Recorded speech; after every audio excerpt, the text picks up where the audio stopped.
It's 7 o'clock, so I think we'll get things underway. Welcome, everyone. It's great to see such a nice turnout tonight. Lots of interest in the election, and in particular in Ward 1 with no incumbent running. So tremendous to see everyone here. I'll start with some introductions. And first of all, I'd ask all the candidates to come up, please, to the front and take their spots on the podium at the table.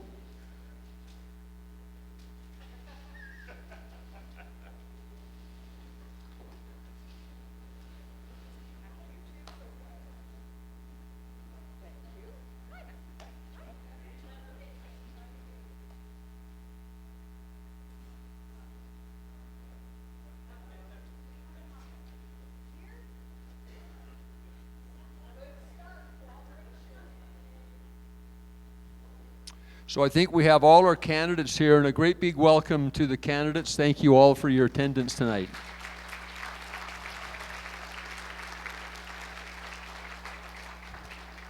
So a few introductions. For those of you I haven't met, my name is Bob Benson. I've got the honor and privilege of being president here at Varsity for about the last 10 years.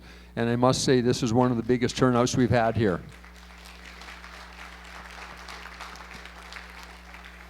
I'll introduce as well Joanne Atkins. I think a lot of you know Joanne. Joanne's here in the front row. Joanne, our very dedicated and hard-working civic affairs director here at Varsity. I dare say the hardest working and the most knowledgeable in the city, so thank you, Joanne. Also, I'd like to introduce Rick Billington. Rick is going to be our moderator tonight. So a few words about Rick. Rick, I would say, is a rarity. A Calgarian since childhood, Rick has a passion for debate, speech, and parliamentary procedure. Is that rare enough? I would say. Rick is a lawyer who heads his own litigation boutique here in Calgary, focusing on corporate and commercial litigation. When the University of Calgary Student Union decided it needed an independent chair to run their meetings, they chose Rick as their first speaker of the Student Legislative Assembly. Rick has continued to support, judge, and instruct in speech, debate, and parliamentary procedure in high schools and at the University of Calgary in the faculties of law and the faculty of management. Rick has chaired many not-for-profit policy and political associations. He advises boards of corporations and societies on governance issues. Rick and his spouse Susan, also here tonight, have 2 children and 4 grandchildren. And Rick tells me that when the grandchildren are old enough, he'll teach them about points of order, parliamentary privilege, and subordinate motions. I'm sure they can hardly wait. So we're very privileged to have Rick here tonight. Rick doesn't live in the ward, is truly independent, and I think will be an excellent moderator for this evening's proceedings. First of all, an apology to Kim Tyers. Kim, in some of the documents that are being circulated, your name was misspelled. Our apologies. Kim's last name is properly spelled as you see it there, Tyers. And of course, we have our 6 candidates here, starting on the left: Matthew Fritz, Cathy Jacobs, Joey Nowak, Dan Olesen, Ali Oonwala, and Kim Tyers.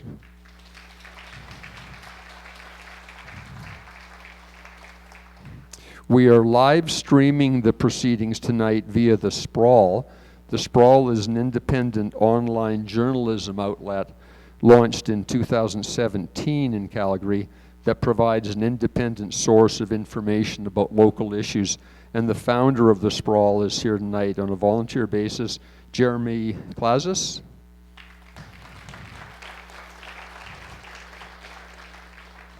The purpose, of course, of the forum tonight is to provide an opportunity for voters to hear the election platforms of each candidate. So thank you all for attending. And then just a few announcements. First of all, the washrooms, as most people probably know, are just outside the door on your right-hand side. And then a few rules for the proceedings tonight.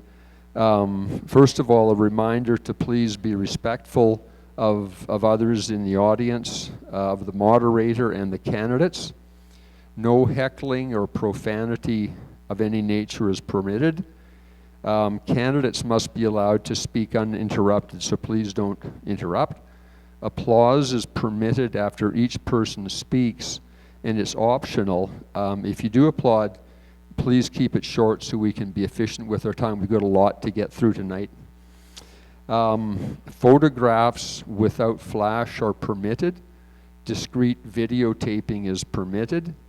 No signs are allowed inside the building except as part of the candidates' table displays around the perimeter. The public or anyone here may wear t-shirts or pins supporting a candidate, but please do not hold up signs of any kind in the audience. Please wait to enter and exit if you could until there's a break between speakers. And written questions from the audience will be accepted, and some of them will be put to the candidates tonight, and there'll be volunteers here to collect those questions. So we don't have time for oral questions, but if you have a written question, there are forms to fill out and they'll be collected. So thanks for all that. And for the candidates, a few rules, and I think the candidates have seen all these rules, but again, a reminder to be respectful of each other, the moderator, the organizers, and the public. And then as questions are asked, the candidates will rotate. For example, candidate 1 will answer the first question, followed by candidate 2, 3, 4 through 6. And then the second question, candidate 2 will answer and rotate through in that same order. And then I'd ask the candidates to pass the mics to the next person when they're finished. Candidates may not ask questions. You're here to answer questions. And rebuttal is limited to closing remarks only. So thank you all for agreeing to participate and for being here. And I'll now turn it over to Rick.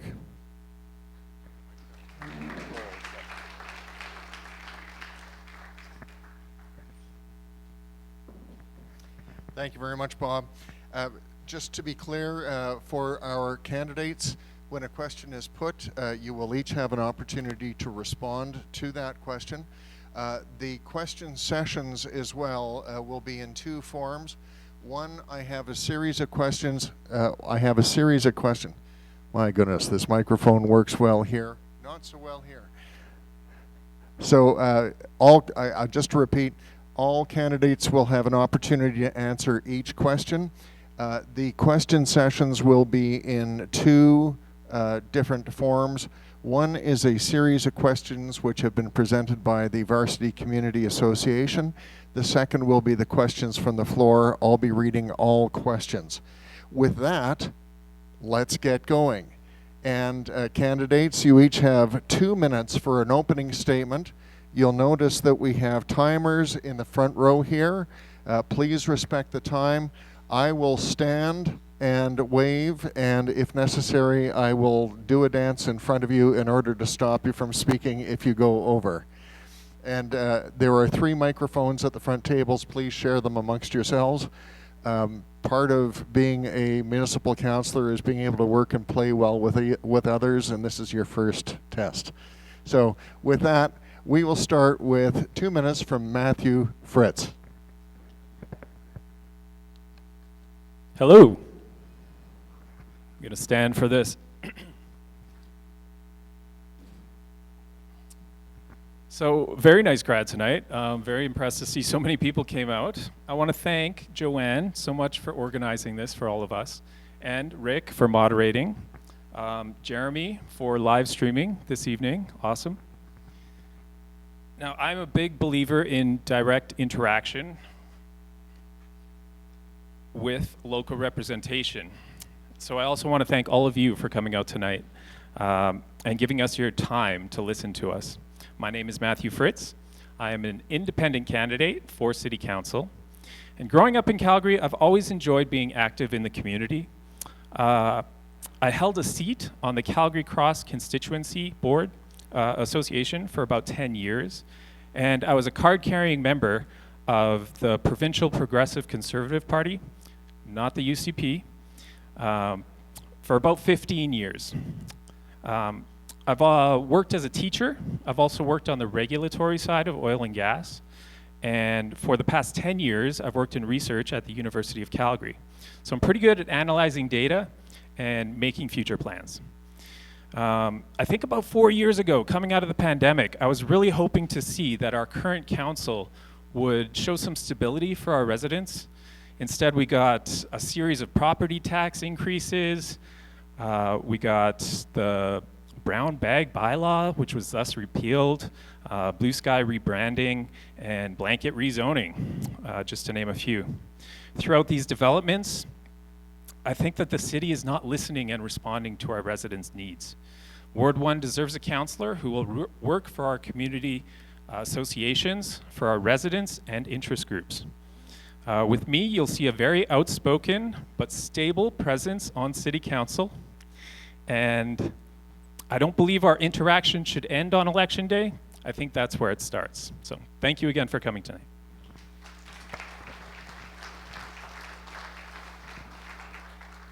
Thank you. We'll now hear from Cathy Jacobs for 2 minutes.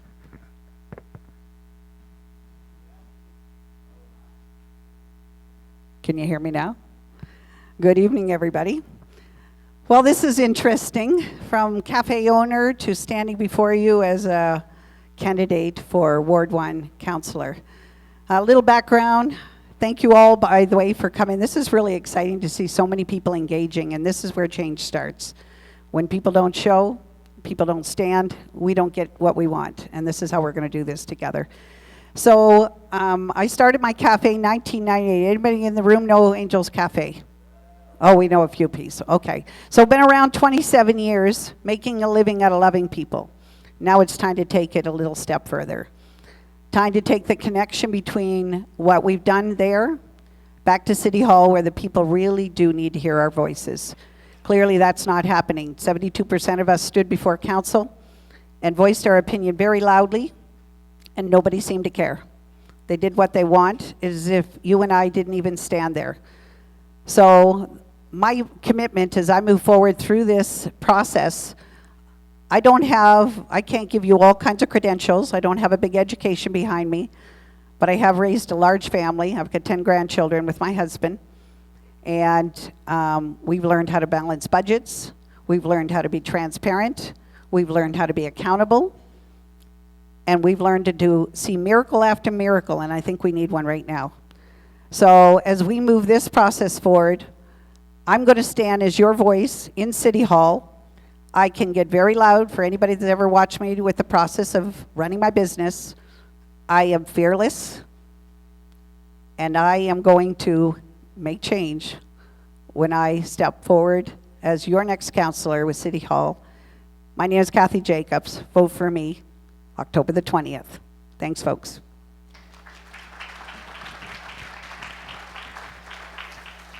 Thank you, and next we'll hear from Joey Nowak for 2 minutes. Hi, everybody. Thank you so much for being here tonight. Thank you to the VCA and to Jeremy and his team. My name is Joey Nowak, and I'm running to be your Ward 1 City Councillor. I am the youngest of 3 daughters, and I was the kid always asking why and never satisfied quite with because I told you so. That curiosity stuck with me and pushed me to earn a PhD in sociology and work in policy and evaluation to understand how real change happens and how we know we're moving the needle.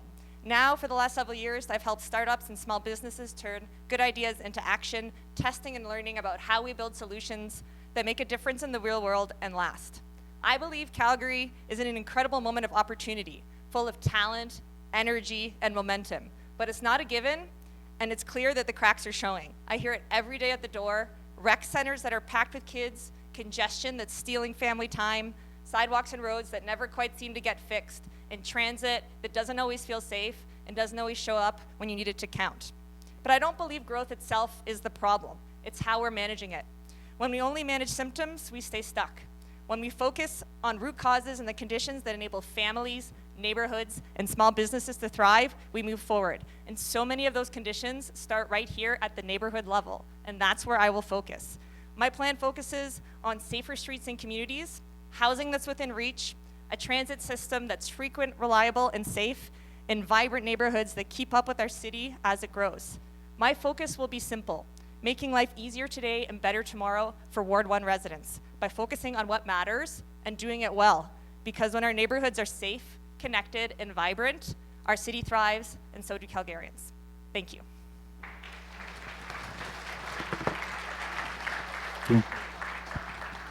Thank you, Joey. And now for 2 minutes, Dan Olesen. So I'm Dan Olesen. I'm a communicator, I'm an educator, and I'm a community builder. I'm a small business owner, and I work as a career education development specialist in apprenticeship-style learning in post-secondary education. For the last 15 years, I've been building award-winning programs that connect people to opportunities and help businesses inspire a higher level of collaboration with industry, with government, and with community. I'm what they call an intrapreneur, a person, a change agent that takes innovation and growth from the inside out. Now, with all of this, the reason that I'm running is because Ward 1 deserves somebody who's going to listen first, take fiscal responsibility, and transform collaboration into measurable results. I was approached by the Calgary Party to join their team, and I said no, because I don't want my constituents confused about who I'm working for. This job, it's going to require a lot of sacrifice. I'm going to have to close my business. I've already had the discussions with my family. This job is going to be demanding. Ladies and gentlemen, none of these candidates, all these candidates are going to dazzle you today with promises and imaginary beliefs, but not one of them is going to tell you how much this is going to cost. Ladies and gentlemen, I have a simple approach to governance. Governance with people, not to people. My name is Dan Olesen. My promise, I'm listening today, lifting tomorrow.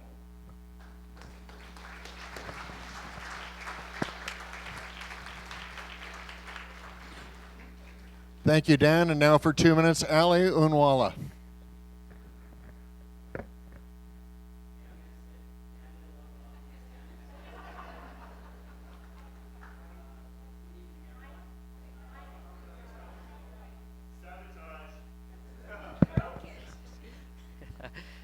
Okay, I'll say it again.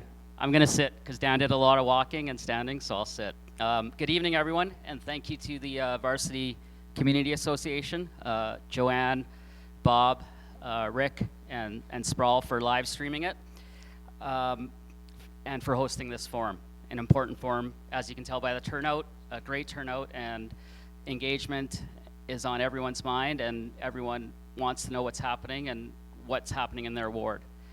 My name, you can see it there, is Ali Oonwala. I'm a lifelong Calgarian, small business owner, a father, and someone who has spent years volunteering in our communities.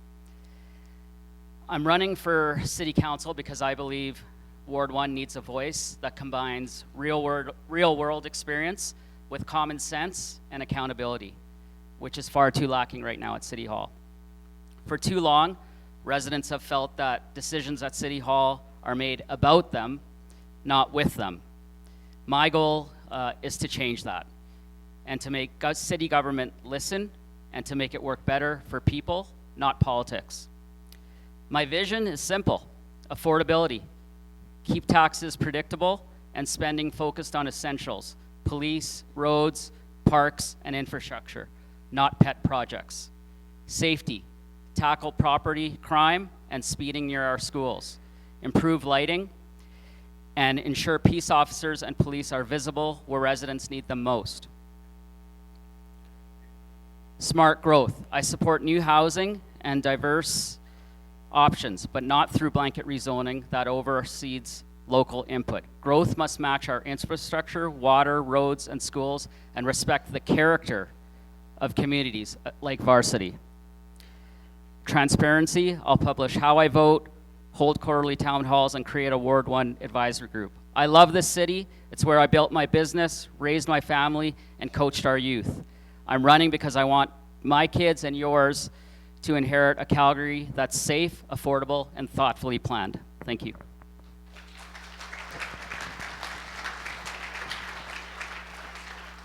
Thank you, Ali. And Kim Tyers, the floor is yours for 2 minutes. Thanks. I'll sit as well. Thank you to all who are in attendance today. Thank you to the Varsity Community Association and Joanne for organizing and hosting this campaign forum. These volunteers have put in countless hours to serve their community, and they know that real change doesn't happen without some serious hard work. And I'm here for that exact same reason as these amazing volunteers, just because I believe in serving my community, and I will bring real change to City Council through hard work. And so my name is Kim Tyers. I'm running with Communities First to be your counselor for Ward 1. I live with my family in Ward 1, and I also work in Ward 1. I have a bachelor's degree in political science from the University of Calgary, and I have a diverse professional background, ranging from working in the insurance industry to owning a performing arts business. I have also worked professionally in government over the last 10 years at senior levels in both the provincial and federal levels of government. My experience in policy development and community services has given me insight into how our government works and positions me well to advocate for the needs of our community. Beyond politics, I'm actively engaged in my community. I enjoy volunteering and performing with the local ballet society. I contribute my time to my local church and support the Calgary soccer community. I'm passionate about civic engagement, and I'm committed to working with Calgarians to address the issues that matter most to the city and its future. Your current city councilor, Sonia Sharp, is now running for mayor, and I'm running to replace her. We're on the same team with the same priorities. We're going to lower the cost of living and taxes, make our communities safe, repeal blanket zoning, deliver strong services to all Calgarians, and return common sense to City Council. Calgarians are overtaxed and underserved. You need strong representation that puts communities first. I will be your champion for change, real change, right now.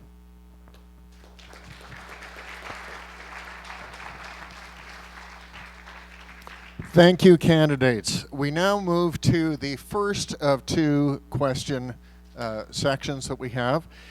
These questions in the first section are those that have been presented by Varsity Community Association.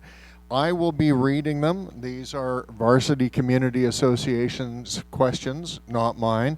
Some of them have preambles as well, also presented by Varsity Community Association. We will start in order with Matthew Fritz as being the first respondent on this.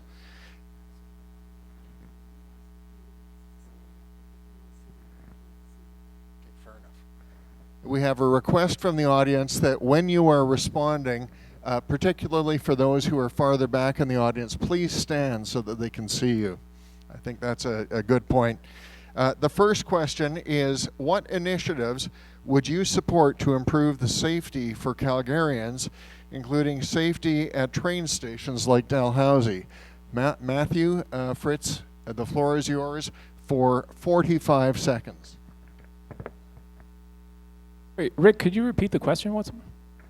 What initiatives would you support to improve safety for Calgarians? Thank you.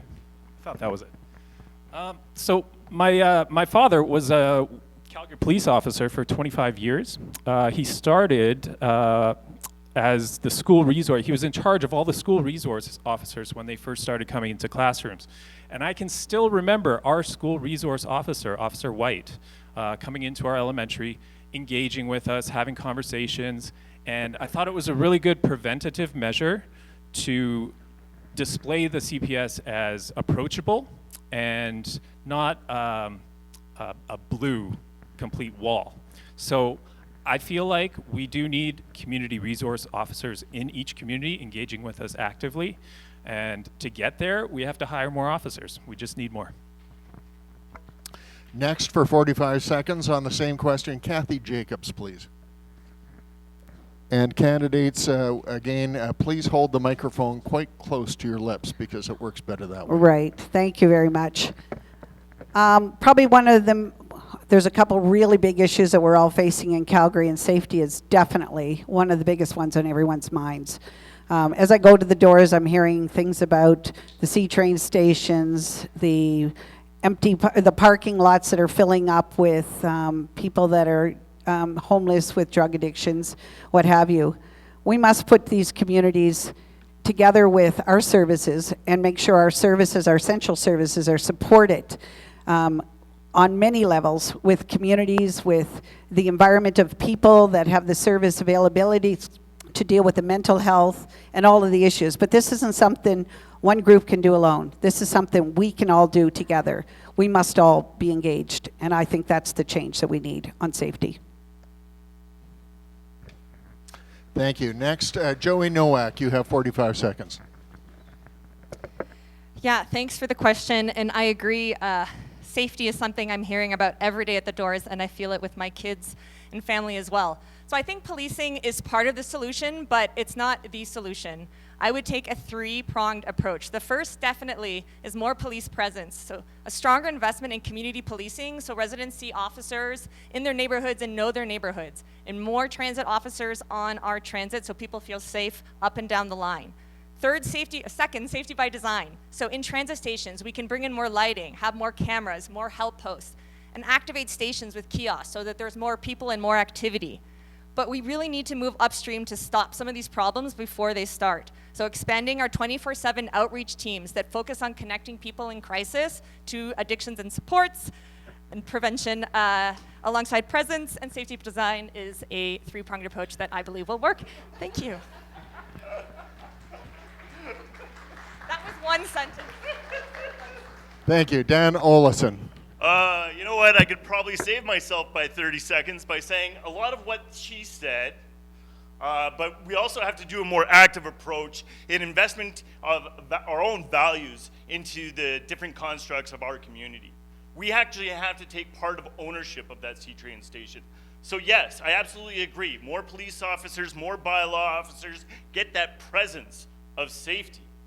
But then how can we mobilize a community to start taking ownership of that space? Because when we leave that space as a community, that's when the dark side starts filling in that space.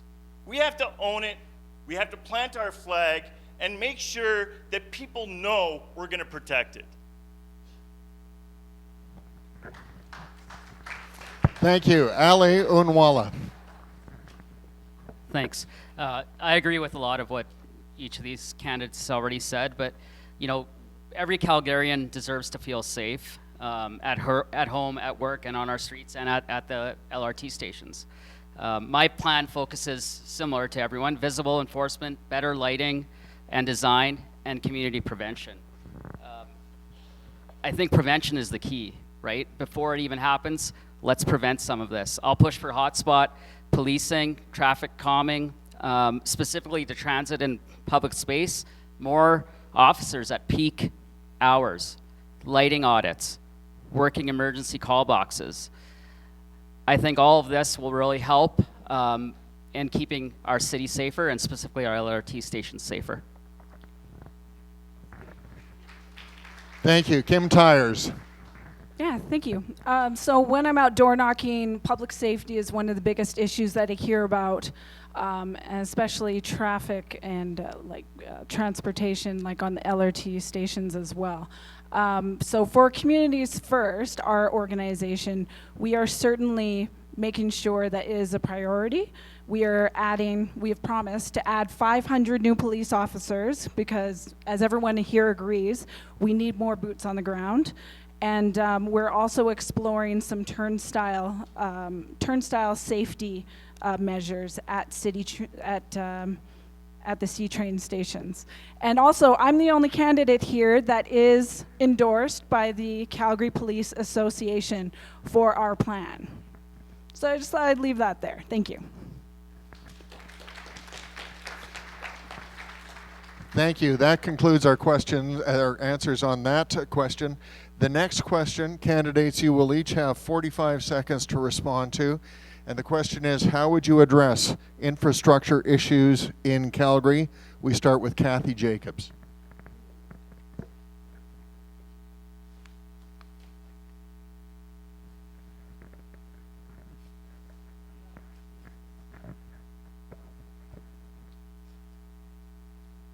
There we go. Infrastructure, big issue. Everything that we're looking at, from blanket rezoning all the way down, infrastructure is the one thing that we need to take care of first. We need to build a strong foundation before we build a city.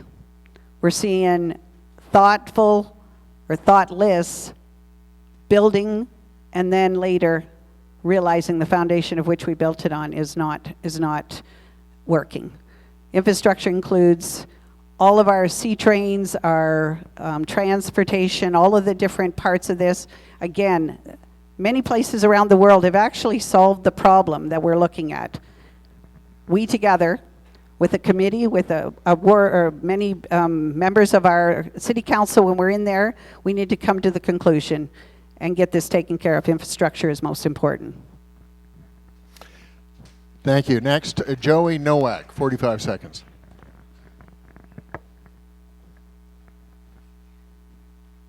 So I'm going to focus on one particular piece of infrastructure, and that's the cost of deferred maintenance that we're seeing all over Calgary, from burst water mains to potholes that keep coming back and roads wearing out faster than we can repair them.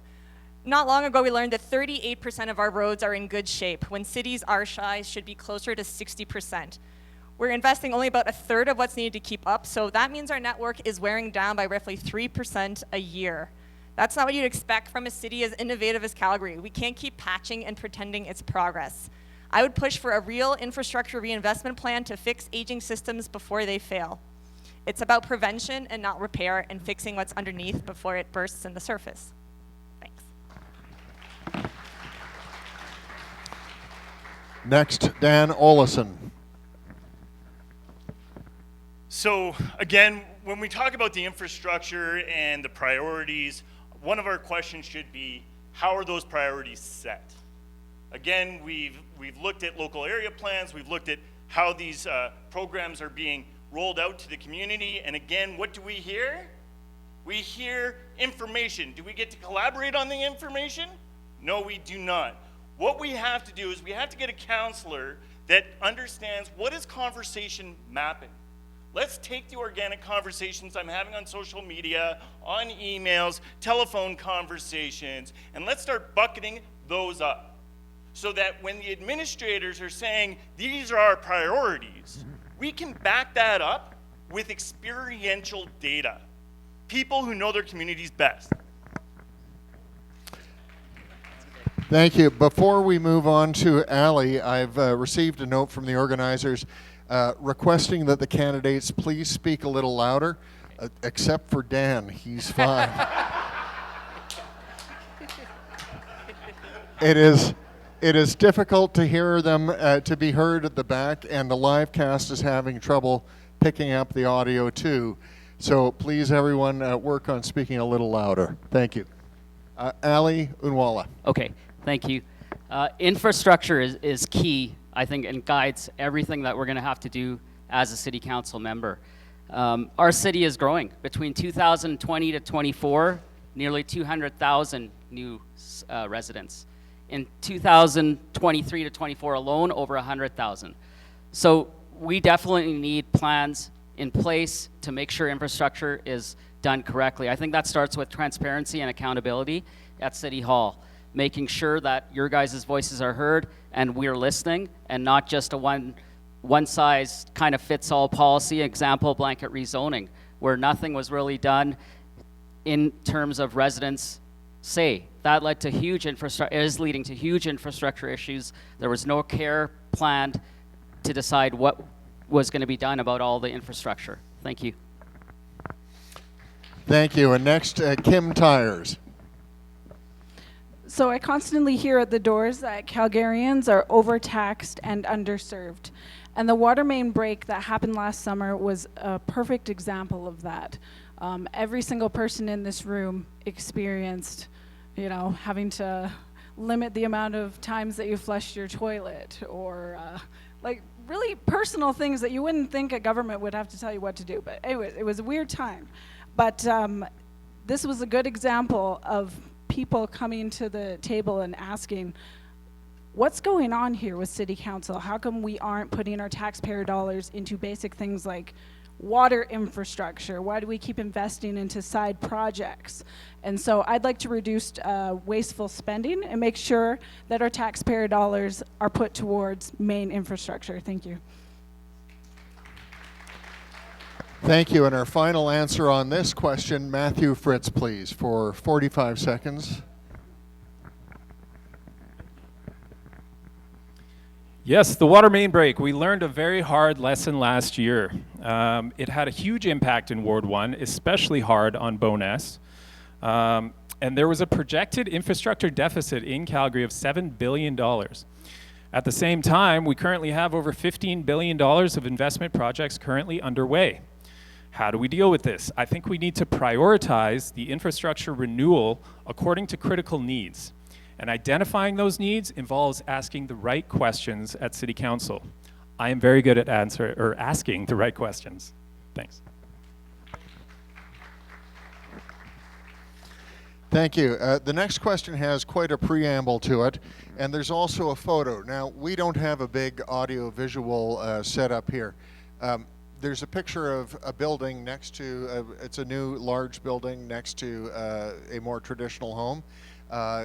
I don't know if it's distributed through the audience. All of the candidates have a copy of this photo, though. And Joanne, I'll ask you for the live stream if you could show it just into the camera as well, so those watching there can see this. But the preamble is, the municipal development plan requires that the existing character of low-density residential areas be respected. It states that infill development should be sensitive, compatible, and complementary to existing physical patterns and character of neighborhoods and reinforce the stability of communities.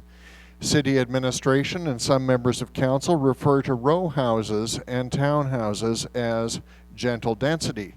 The question is, based on this example, the one in the photo, do you believe row houses that are now part of the same land use district as single-family homes can be categorized as gentle density that follow the guidelines of the municipal development plan? And our first answer is from Joey Nowak. For 30 seconds, please.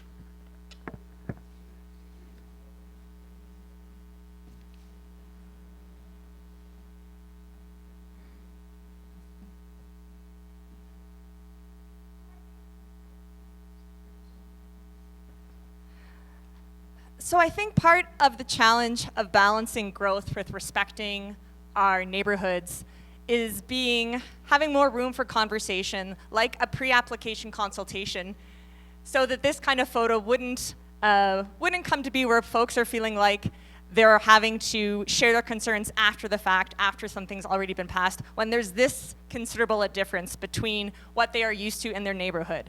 I do start from the position that we have a housing shortage with 250 people coming here a day. But this is a big jump, and I do think we have to make more room before things start building, pre-application consultations, so that we have these conversations and we can agree what gentle density means. Okay, that was just coming out the side there.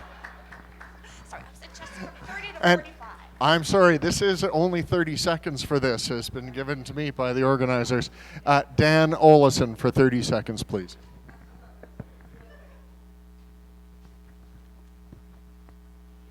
Ultimately, this is going to be a hard one, but my job is to listen to my constituents. It doesn't matter what I think about this row house.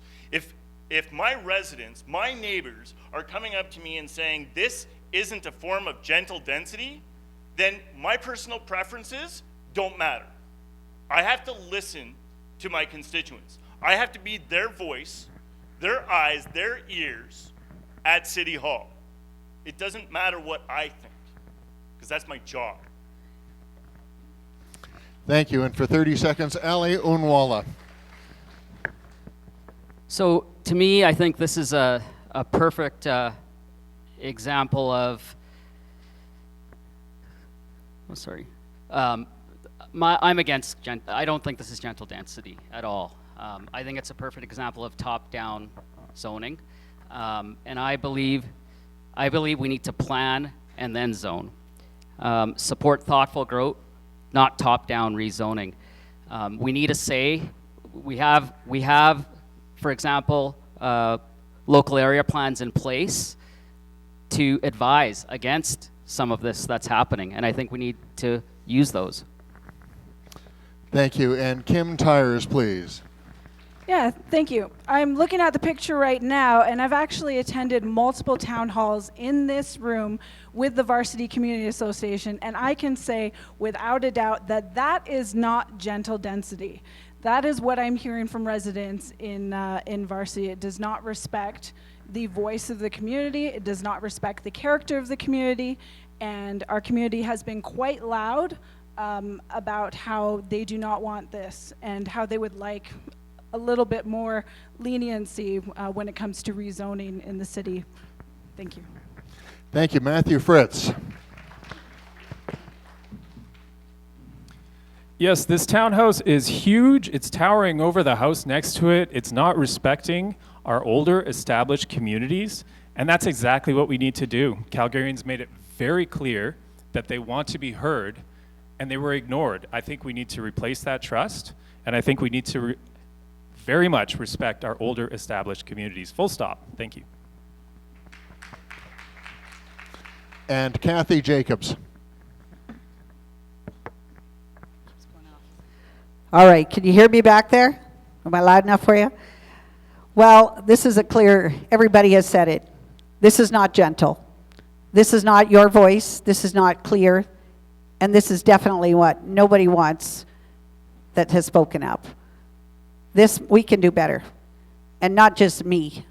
We as a council, we as a city, and we as a people. Together, we can make change, we can do it safely, and we can do better than this. Our next question will be answered first by Dan Olesen, and there's also a preamble with it, and it deals with blanket rezoning and the South Shaganappi local area plan. The topic of blanket rezoning and that local area plan as relates to Varsity. In Varsity, only 45% of dwelling units are single-family homes, and 55% are multi-family buildings. Varsity already has abundant housing diversity and density, but the community's unique character has been preserved through careful planning of separate single-family home districts that transition into multi-family unit districts adjacent to transportation nodes. However, the combination of blanket rezoning and the impact of the South Shaganappi local area plan threatens to destroy Varsity's unique character. The question is, using examples if you wish, do you agree with the major development changes that the blanket rezoning and the South Shaganappi local area plan now allow in Varsity, and why or why not? And you have 45 seconds each. So I hold my breath. So I hold my breath every time a house comes up for sale, not knowing what kind of issues what kind of new development that's gonna bring. So bottom line, I'm against the blanket rezoning policy. As Matthew Fritz said it, but more importantly, I'm worried about what's coming down the pipe. I'm worried about the transformation of discretionary use to permissible use and completely eliminating community voices from how their community builds in the future. So it's not just blanket rezoning I'm against eliminating community voices. Ali Oonwala, 45 seconds. This is very easy for me. I am against it, looking to repeal it if I get in. I was against blanket rezoning approved in 24, not because I oppose growth, but because the process ignored communities like Varsity. Rezoning every property citywide without local planning or infrastructure review was extremely heavy-handed. If elected, I'll push to reestablish local input through real consultation and community-specific plans, like the SSLAP or other local area plans, require infrastructure and emergency response assessments before rezoning approvals, and bring forward an opt-in and impact-tested model where communities can support gentle density where water, sewer, and road systems are ready.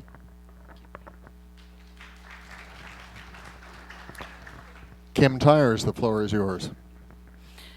I'm committed to repealing blanket zoning. Mayor Gondek and current city council ignored thousands of voices of Calgarians and hundreds of community associations who said, no, this does not work for us. They took time off and they made presentations, and their eyes, like, city councilors were just rolling their eyes. They had already made a decision. So the voice of the community was completely taken out of the equation, and I actually think that it's an abdication of responsibility. I think your councilors should be assessing your applications for rezoning one at a time to see if it's good for the community. And by the way, Communities First has signed a pledge to repeal blanket zoning day one.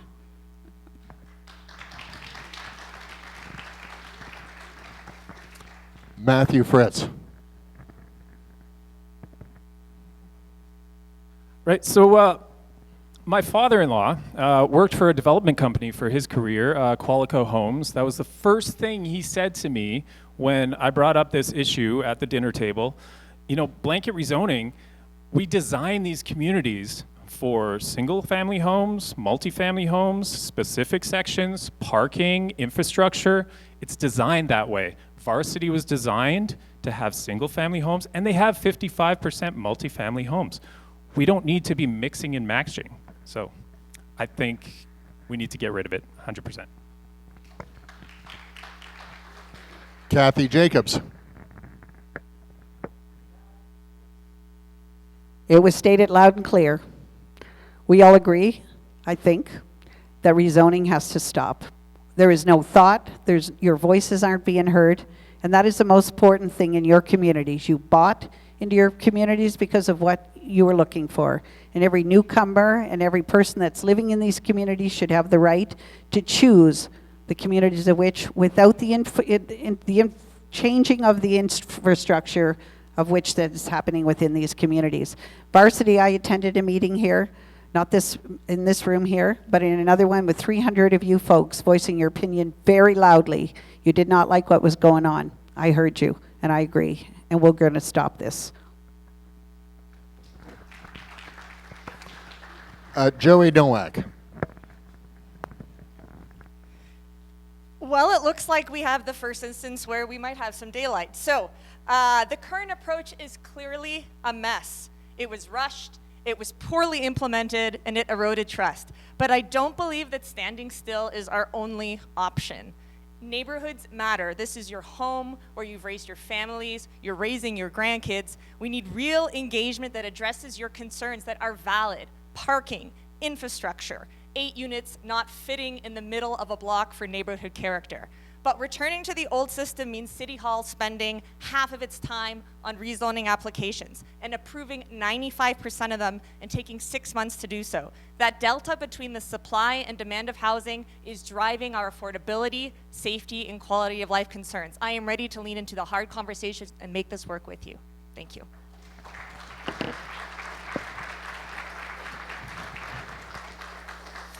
Thank you. Our next question is also on blanket rezoning and the local area plan. And our first respondent will be Ali Oonwala. For 30 seconds, the question is, if you are elected as councillor for Ward 1, how would you address the concerns of local residents adjacent to townhouse development regarding parking, garbage pickup, traffic safety, lot coverage, overshadowing, and disruption of Varsity's unique character? Thank you for the question. Again, the we shouldn't even be here. We're here because of the blanket rezoning policy that the past city council passed. And now we're having issues like this, where townhouse or row house development is causing issues with parking, garbage, pickup, traffic safety. Parking is already an issue on many Varsity streets, and now you're adding in multiple residents, so it's going to cause issues with blue bins, black bins. I think the only way is to repeal blanket rezoning and not have any more of this going forward. Thank you. Same question, Kim Tyers, 30 seconds. Thanks. Yeah, it sounds like repealing blanket zoning is a real trendy topic. Everybody seems to be on the same page, whereas before they weren't. So it's interesting how that happens during elections. But as far as the South Shaganappi Communities Local Area Plan, Communities First does support re-engaging citizens and community members to do an overhaul and to make sure that that is what the community members need. We'd also like to do an overhaul of the city's engagement program to make sure that your voices are accurately heard. And when it comes, oh, sorry, stop. Thank you. Matthew Fritz.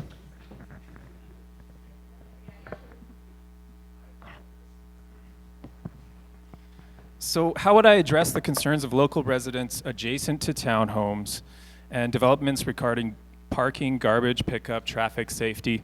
You know, Calgary has, this is like, their initial response is always 311. You have a complaint, use 311. You get an ID number, they follow up, it takes time, people come out, all this stuff happens. As your counselor, I want you to reach out to me for these issues. If 311 isn't getting back to you in time, I can escalate it to the proper departments in the city. Thank you. And Cathy Jacobs, please.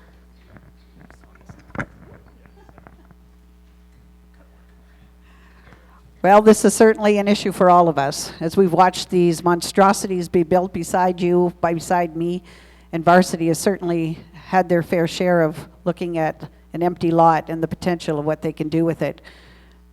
The thoughts of parking are huge. Safety of your children in these communities are huge.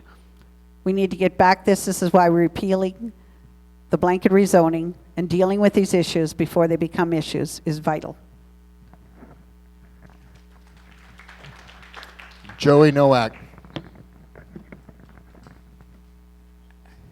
So these are real concerns. These are the strains that we're feeling with growth. I'm committing in the first 6 months to meet with neighborhoods to work through them. We are an innovative city. We can find solutions. There are other neighborhood jurisdictions who have figured out parking options, who have figured out garbages that we can bring together in communal bins. There are things we can work on together to make growth work for our communities and not strain them, but also have a way forward so we can have a city that's thriving and growing and harness those benefits. And our final respondent on this question, Dan Olesen. I'm trying to think differently than the other candidates on the fly. I think that listening, advocating are all important, but we're also going to have to start collaborating with other wards.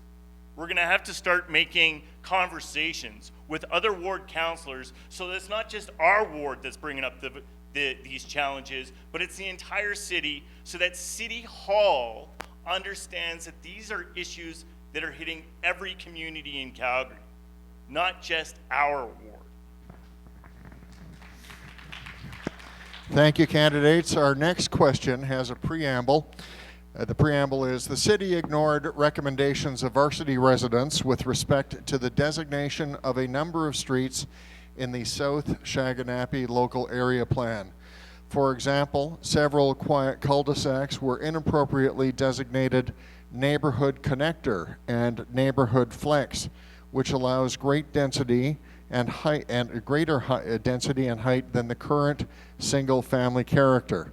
The question is, will you commit to working with the Varsity Community Association and local residents to fix these errors in the SSLAP? Kim Tyers. Yes, of course, I will commit to working with the Varsity Community Association. Like I mentioned before, the local area plan could be up for re-engagement, and having those conversations with the community association would be important. I know that it was mentioned that you need help from all wards in the city, and I completely agree with that. That's why Communities First is running 10 candidates in the city, and if we all get in, we will repeal blanket zoning, probably the first meeting that we have. Thank you. Matthew Fritz. 30 seconds. Yes, I will definitely commit to working with the Varsity Community Association. I think that's the best part of the job, is meeting you, is meeting with the community associations and going to meetings, just being present. So if there are issues, we can raise them, we can talk about them together. I can take them back to City Hall. Thanks. Cathy Jacobs. Well, definitely the commitment will be there on my part. You are very blessed in Varsity to have a voice like Joanne, with the knowledge and the passion that she has to work with each and every one of you. And that partnership is vital. Your communities matter. All communities in the city of Calgary matter. And the council, whatever council that you've got in front of you, must make that commitment to hear your voice, and your voice must be heard in City Hall. Joey Nowak. Community associations play an incredibly important role in the planning process. So 100% I would meet with the Varsity Community Association and also look at how other community associations, like the Bowness Community Association, when we have neighborhoods that are seeing a lot of development, we are seeing common challenges. And so connecting between the different neighborhoods in the ward, talking about how we've seen some errors come up, what we've done, what works, leaning into problems and fixing them, that's what leadership means to me. Dan Olesen. So this is actually my superpower. I attended 193 different community events, and that is my record. You can guarantee that I've already discussed with my family that just because your time is 9 to 5, my time is going to be when you're available. So I'm going to be showing up. I have a track record of working with industry associations that have leveled up the success across Alberta. And I'm looking forward to meeting you where you are. That's soccer games, that's community events, that's neighborhood bingo, that's Christmas carols I'll be singing. Ali Oonwala.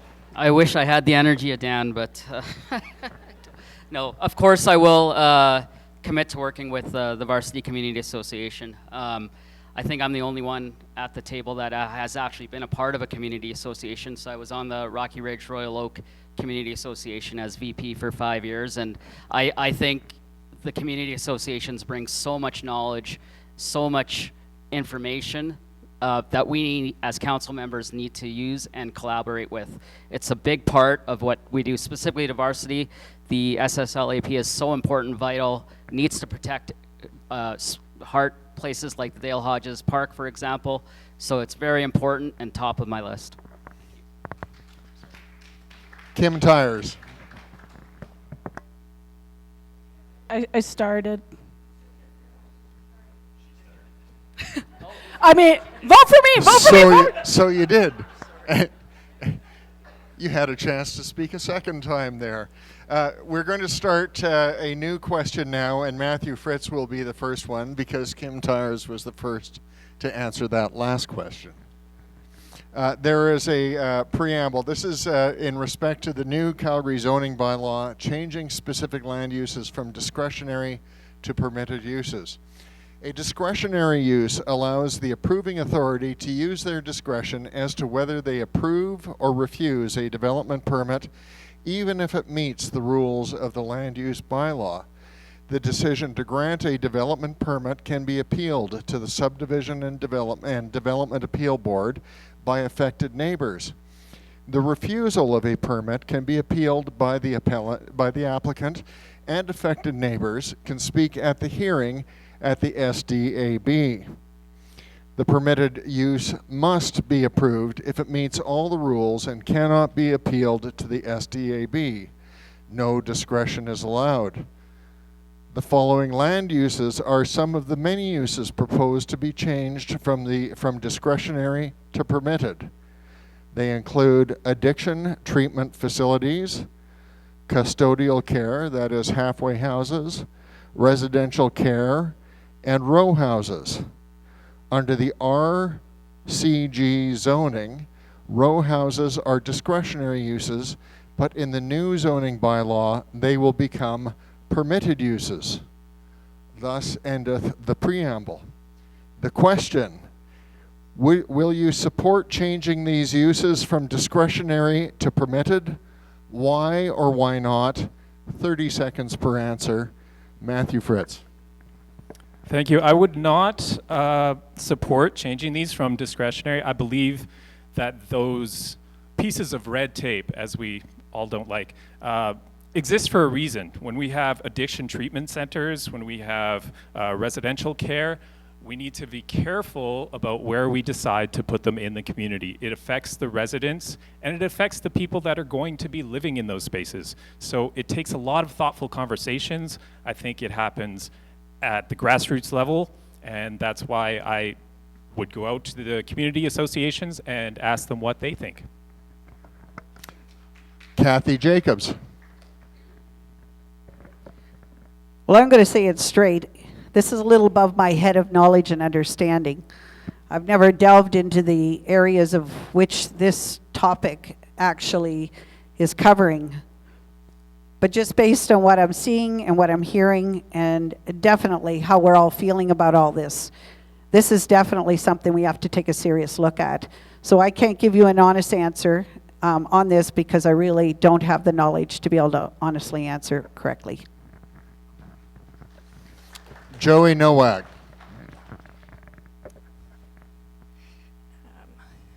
I appreciate that honesty, Cathy.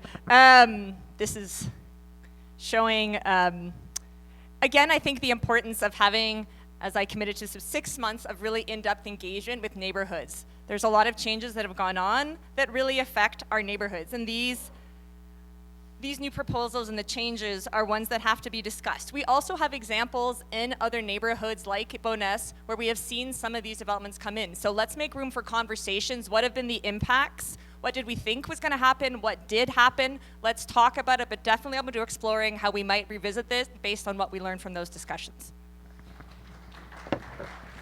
And Dan Olesen. So Cathy, don't feel alone. If it wasn't for Joanne Atkins and the amount of civil affairs reports that she boasts on your website, I wouldn't know about this issue either. But having read all the way into 2022, the answer is no. I do not support anything that takes away your voice. Bottom line. Ali Oonwala. Thank you. No, this is easy for me as well. No, I do not support changes, these uses from discretionary to permitted. Again, I think it's another example of heavy-handedness by council, and we cannot have that. We've already seen what blanket rezoning, the damage it can do to character of great communities and the history of great communities like Varsity, and this will only enhance that without having, again, not having a say of the residents. Thank you. Thank you. Kim Tyers. Hi there. And I also do not support changing discretionary to permitted. Again, this goes along with the same lines of blanket rezoning where the voice of the community was taken out of the decision-making process. If it goes from discretionary to permitted, it means that conversation's completely done and you've got a halfway house, you know, on your street and you're like, how did this happen? So I definitely want to make sure that we're not making those changes rapidly and that we're keeping the voice of the community in decision making. Thanks. Thank you. Kim is our last respondent on that last question. The new question relates to the new Calgary zoning bylaw, and there is a preamble, not quite as long. In 2026, City Administration proposes to replace the land use bylaw with the Calgary zoning bylaw. Open parking strategy. The on-site parking requirement for low-density residential homes was recently changed from 1 stall per dwelling unit to 0.5 stalls per unit. Additional vehicles park on nearby public streets. The zoning bylaw would eliminate minimum parking requirements for all residential buildings, including apartment buildings. The developer would decide how many parking stalls they would provide, if any. The question is, will you support the open parking strategy? Why or why not? We'll lead off with Cathy Jacobs, and we request your answers at 30 seconds, please. This one's an easy one for me. So clearly we're seeing an issue. We're building too many, too quickly, in areas of which there is not parking availability.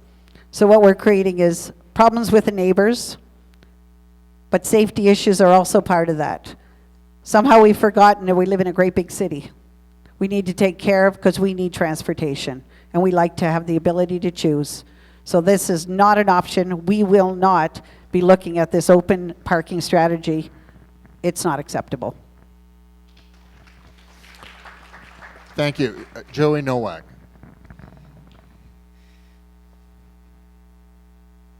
So going back to my intro, I like to ask why. So why was this put on the table? So adding parking adds to the price of housing. Now, does 0.5 stalls per unit in an apartment building make any sense? Of course not. So I will not be the candidate that's offering you a binary. I want to sit and work through. It doesn't have to be an all or nothing. Let's be reasonable. Let's think about how if we have 8 units, let's bring it down to 4 units, so then it would even off to 1 per unit and 0.5 stalls. I wanted to do the hard work of figuring out a balance and not a binary. Who came Dan up with 30 Olesen. seconds? All right. No, I do not support the open parking strategy. I have 5 e-bikes or 5 bicycles myself, and I still need a car to get around in this city because we live in a winter city. And face it, our public transit isn't ready for us to go down to an open parking strategy. Our public transit isn't there, so no, we can't go this way. Oonwala. No, I do not support it either. Yes, there is a housing crisis and affordability is an issue, but again, this is just oversight again, heavy-handedness and oversight again, where there wasn't much thought to it. So I definitely do not support it and would not agree with an open parking strategy at all. Thank you. Kim Tyers. I also don't support the open parking strategy. I think current city council wants us to be Europe or something. Like the reality is we all drive cars. We don't drive 0.5 of a car. If one of us happens, to not need the parking spot, that's great, but it shouldn't be the default. I think they need to live in a reality where we're all driving and make policy according to that. Thank you. And Matthew Fritz.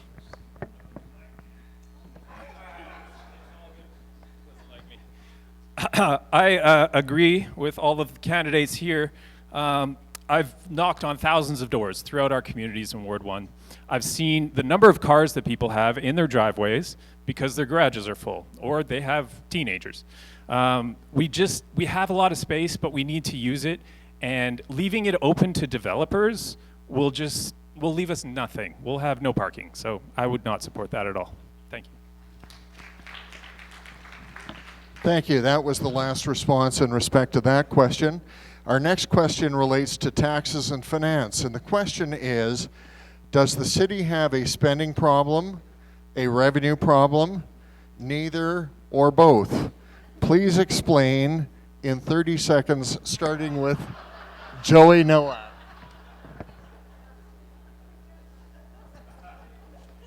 I think the question itself was 15 seconds. Okay.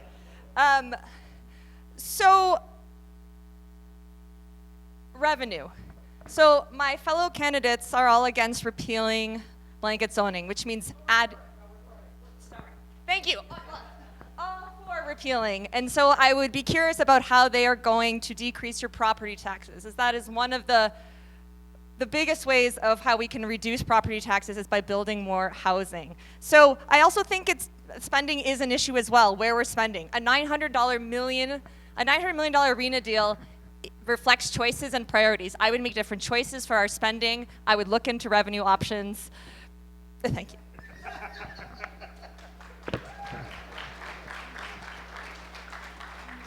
Dan Olesen. We don't have a revenue problem, we have a spending problem. But for spending, we can ask, what is going to be the return on investment, and what are going to be the key performance indicators, or the KPIs, on that spending, so we can track the progress with congruency, not a wait-and-see approach. Ali Oonwala. Yeah, as I'm door knocking for sure. We know Calgarians are paying more and getting less. There's definitely, a spending problem at City Hall. As your councillor, I'll make it simple. I'll protect essentials and stop waste. I'll keep spending focused on police, fire, roads, transit, and parks. Launch a zero-based revenue of non-core programs, and publish a Ward 1 budget scorecard that will give transparency to all residents, so that residents can see where every dollar goes, and freeze, I know this might be controversial, but freeze councillor pay as well. I think we need to do things like this to make sure spending stays in line. Kim Tyers. So like I said in my introduction, that Calgarians are overtaxed and underserved. I'm also hearing at the doors that people are paying too much taxes. My taxes are going up every year. What am I getting for it? Well, not much. Like, City Council hasn't really been able to explain to us why it keeps going up. And in fact, they just recently announced a surplus. So why is there a surplus when the taxes are going up? And one thing that I would do to reduce wasteful spending is defund the climate change emergency, which was $250 million. Matthew Fritz. Did a bit of research. Calgary has an operating budget of $4.6 billion. That's funding daily services like police, fire, transit, and road maintenance. We have a capital budget of $3.6 billion for large infrastructure projects like upgrades and new fire stations, recreation centers, which we need. Now, I was front row center for all of the budget cuts and the rebalancing that we did in Alberta in the 90s, and it gave us the Alberta advantage. I think a proper run city has a balanced budget and not continually increasing property taxes. Thank you. Cathy Jacobs. Well, standing out here in the grassroots with everybody else, what I see is a city council that is addicted to taxpayers' money and lack of accountability. Kim did make a really good statement, which of course is a platform of which we also stand with our party. Get rid of the $87 billion commitment to global climate change. We need to keep this local, we need to keep this transparent, and we need to keep this real. We need to balance the budget. We need to be accountable. Thank you. That is the last response in respect to that question. Our next question is also on taxes and finance. It will be answered first by Dan Olesen, and the question is, would you support policies that would require developers of multifamily projects to contribute towards infrastructure upgrades to accommodate increased density? 30 seconds for your answer, please. This is going to be a complicated answer. Yeah. No, but at the end of the day, we have to be able to invest in the infrastructure before the density comes in. I don't know why that's such a foreign idea. Or looking at commercial properties and asking them to go higher instead of putting all the strain on communities with established infrastructure. Ali Oonwala. Yes, I think we need developers to do their part if this is happening. we're all stretched thin. Increase grocery prices, increase gas prices, increase utility, increase property taxes. So we need developers to do their part and not keep burdening residents with all these costs, right? Thank you. Kim Tyers. Yeah, it's definitely an interesting concept to explore, to have developers contribute, because increased density does put stress on current infrastructure. I talked to people in Bowness, and they're talking about all these developments that are going up, and they're going, so you're putting 16 toilets where one toilet used to be. Like, that's the reality, and they have water main breaks. It's probably not in the news, but they have water main breaks about every month or so, so they're very concerned about that. So maybe it would be nice to have the developers pitch in to make sure that our infrastructure is supported accordingly. Matthew Fritz. Yes, I would definitely ask developers to pitch in. I think if they could put in parking underneath large developments, that makes a huge difference. If they can contribute to the community, as they have in Crestmont, they built a community center and then passed it off to the homeowners association, it all helps. So I think when they do their part, they are more integrated in our communities. Thank you. Cathy Jacobs. Definitely, I support this one. The profits are made by the developers, and we do know that they carry the risks as well, with the time frames and the red tape and everything else that's involved in this one. But they're the ones making the profit in our communities, so they must be the ones that also interject some of that profit back into the community so that we can do this safely and integrate this with our communities. Joey Nowak.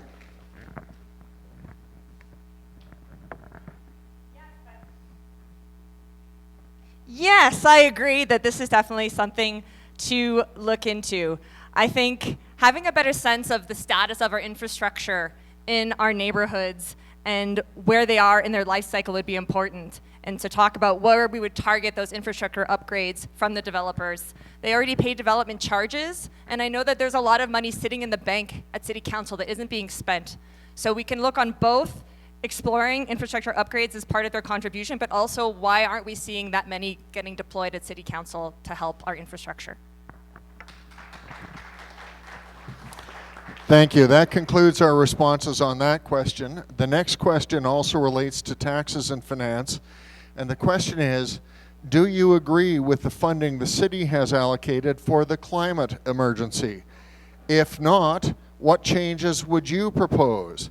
We'll start with Ali Oonwala for 30 seconds, please. No, I don't agree with the funding the city has allocated for climate emergency. I mean, climate is an issue that we need to look at, but not the way the City Council has approached it. I think we need to look at outside sources, get more experts involved, and look at what the cost actually is, and define the cost, and have accountability and ROIs in place to know exactly what we're going to spend on climate. Thank you. Thank you. Kim Tyers. Like I mentioned previously, Communities First is going to defund the climate change emergency plan. $250 million that could maybe go towards frontline services, infrastructure like we were talking about, or things that Calgarians actually want us to spend our money on. Nobody campaigned on that platform, by the way. Gondak and her city council just decided to pass it first thing when they didn't even bring that forward transparently. So I hope that I can do a better job at being transparent with you guys in decision making. Thank you. Matthew Fritz. I do not agree with the funding that the city has allocated for the climate emergency.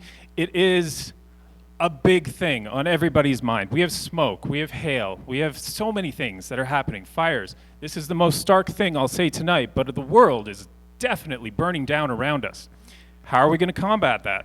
So Calgary received nearly $61 million from the federal government in November of 24 to increase our urban canopy.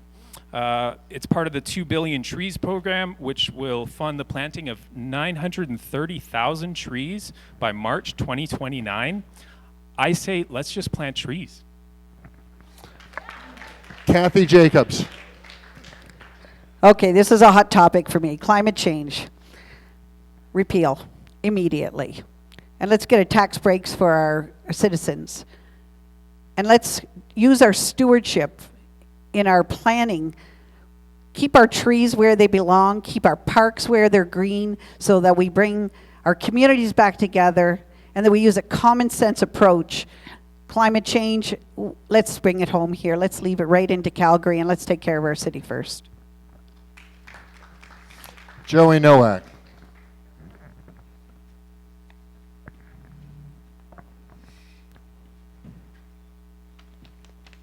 So I think, as Matthew said, we are feeling the effects of hail, of heat, of fire, and I think Calgarians are not interested in declarations. They're interested in tangible actions and commitments. I think we can be focusing on infrastructure. Let's focus on the things that people can see and feel. Retrofitting our buildings and housing so that we are more prepared for the more extreme weather. Flood mitigation, better transit options that save us money and are more sustainable over the long term. I think these are the things we should be focusing on, not rhetoric. Dan Olesen. 80% of Calgarians do care about the environment, and we have to be aware of that. But this $250 million was different than the number that I thought was 87 million. So, billion, yeah. So we're talking about a tax increase of 5.5%, which is $178 million that we have to find to save.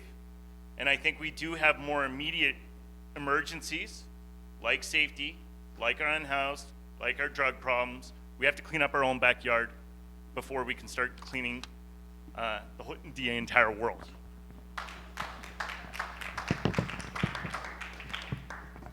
Thank you. That concludes our responses on that question. The next question relates to the city's engagement process.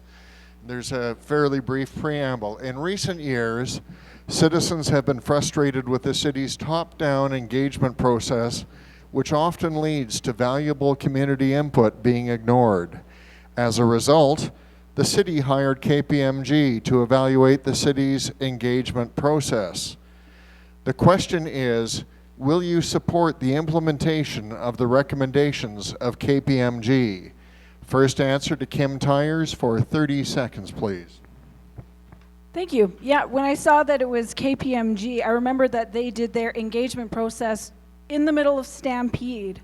And I wondered to myself, who's going to be going to those? Like, show of hands, did anybody go to those? Okay, so like 3 people in a room of 100. So yeah, I would be definitely interested in those results of the engagement process, as long as they're including the voice of the community and that it's actual engagement and not just providing information about a decision that's already been made without actually meaningful conversation with the constituents that it's going to affect. Matthew Fritz. Without knowing what the recommendations are, I think anything top-down isn't good for our community. I'm all about grassroots. I like talking to people. I want to know about your life. I want to know what's important to you. And I think that once we gather enough opinion and know what people want, then we can take that as a community to City Council. Cathy Jacobs. Well, when I look at all of this, it's been really clear as to what the people are asking for and what the city is doing. That top-down is not okay. We need to, somehow we've forgotten who works for who.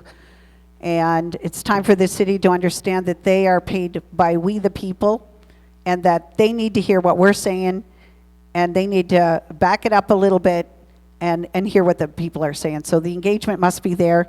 As far as KPMG, I have to learn a little more about what that is before I can answer that one. Joey Nowak.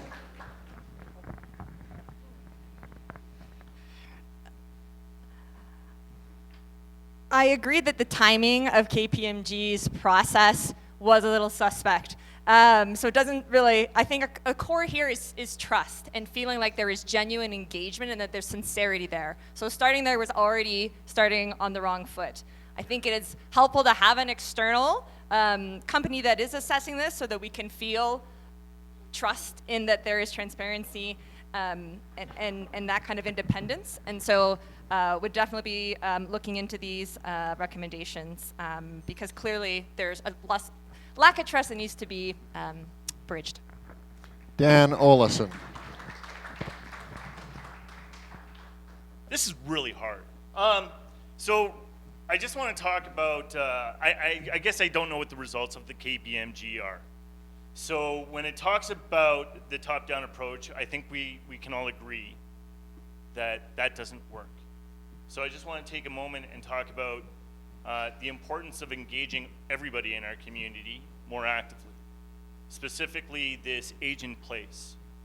I want to do more to inspire a higher level of collaboration that engages seniors with our community.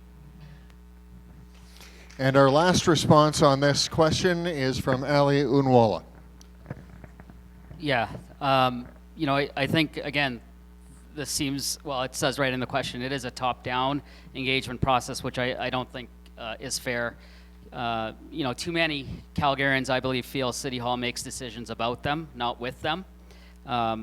We've talked about it, from blanket rezoning to rush policy changes. The engagement process has become more of a box-checking exercise instead of consultation. And if I get in, that's what I want, is consultation with the residents. My commitment is to restore trust by making engagement real and transparent and accountable. Thank you. Our next question is also on the city's engagement process. And the question is, what is your opinion with respect to engaging residents and community associations in the planning process? We'll start with Matthew Fritz for 30 seconds, please.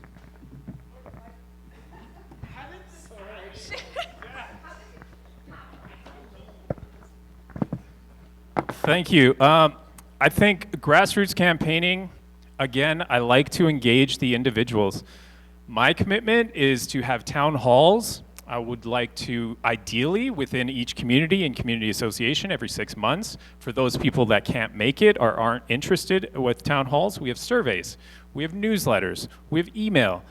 There's a lot of ways that we can interact, but I feel that you are the expert in your community, so you can tell us what's needed. Cathy Jacobs. I think our City Hall has lost touch with our reality. They're not living in the grassroots with us, and they're not engaging us in the processes. Community halls are great. They are the great gatherings, and they're where you, the people, can engage with your councillors in your communities. And I think that is a vital part going forward. Your voice matters. Joey Nowak.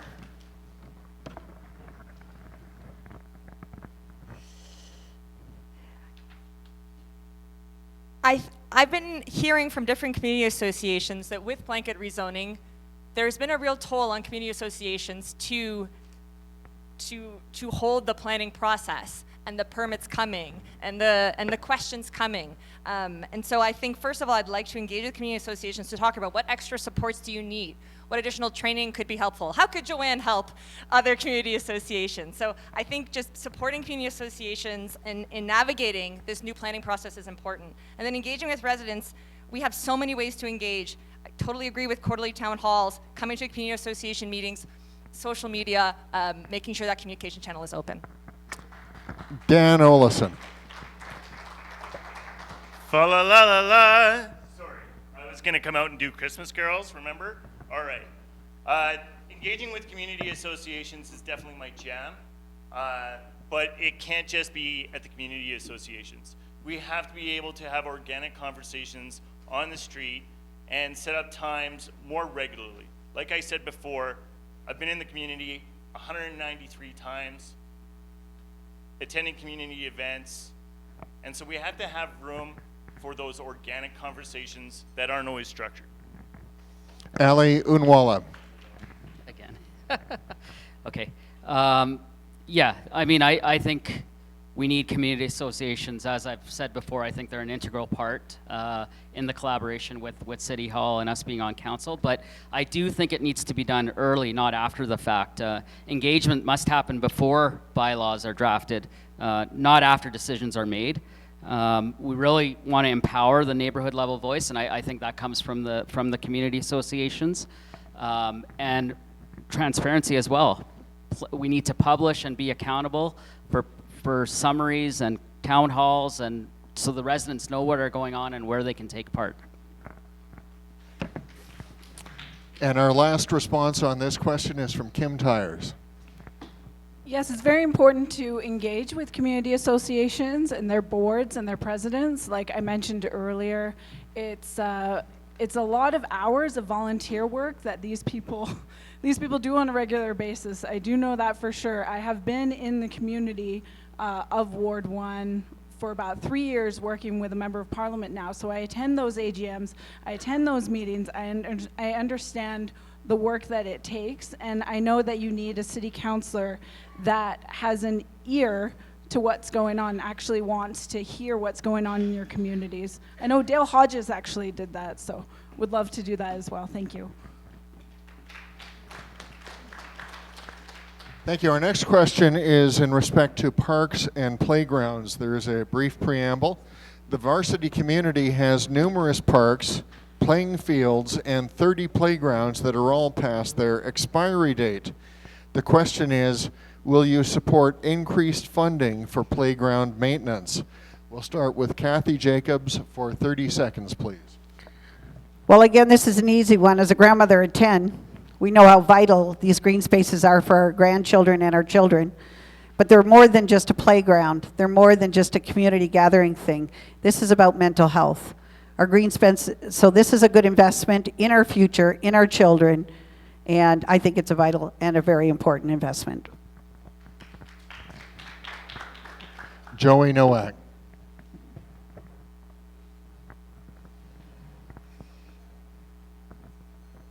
So Calgary, in many ways, is a city of playgrounds. Over 1,100 playgrounds, but nearly 400 of them are more than 20 years old. So this is a serious issue. My husband, if he can't find me, I'm at a playground with our 2 kids. So they totally for mental health, for connection, for green space in our neighborhoods. So I would push for a recreation capital fund because it's so difficult to be able to plan and predict without more predictable funding. So that's something I would push for and I would prioritize. Dan Olesen.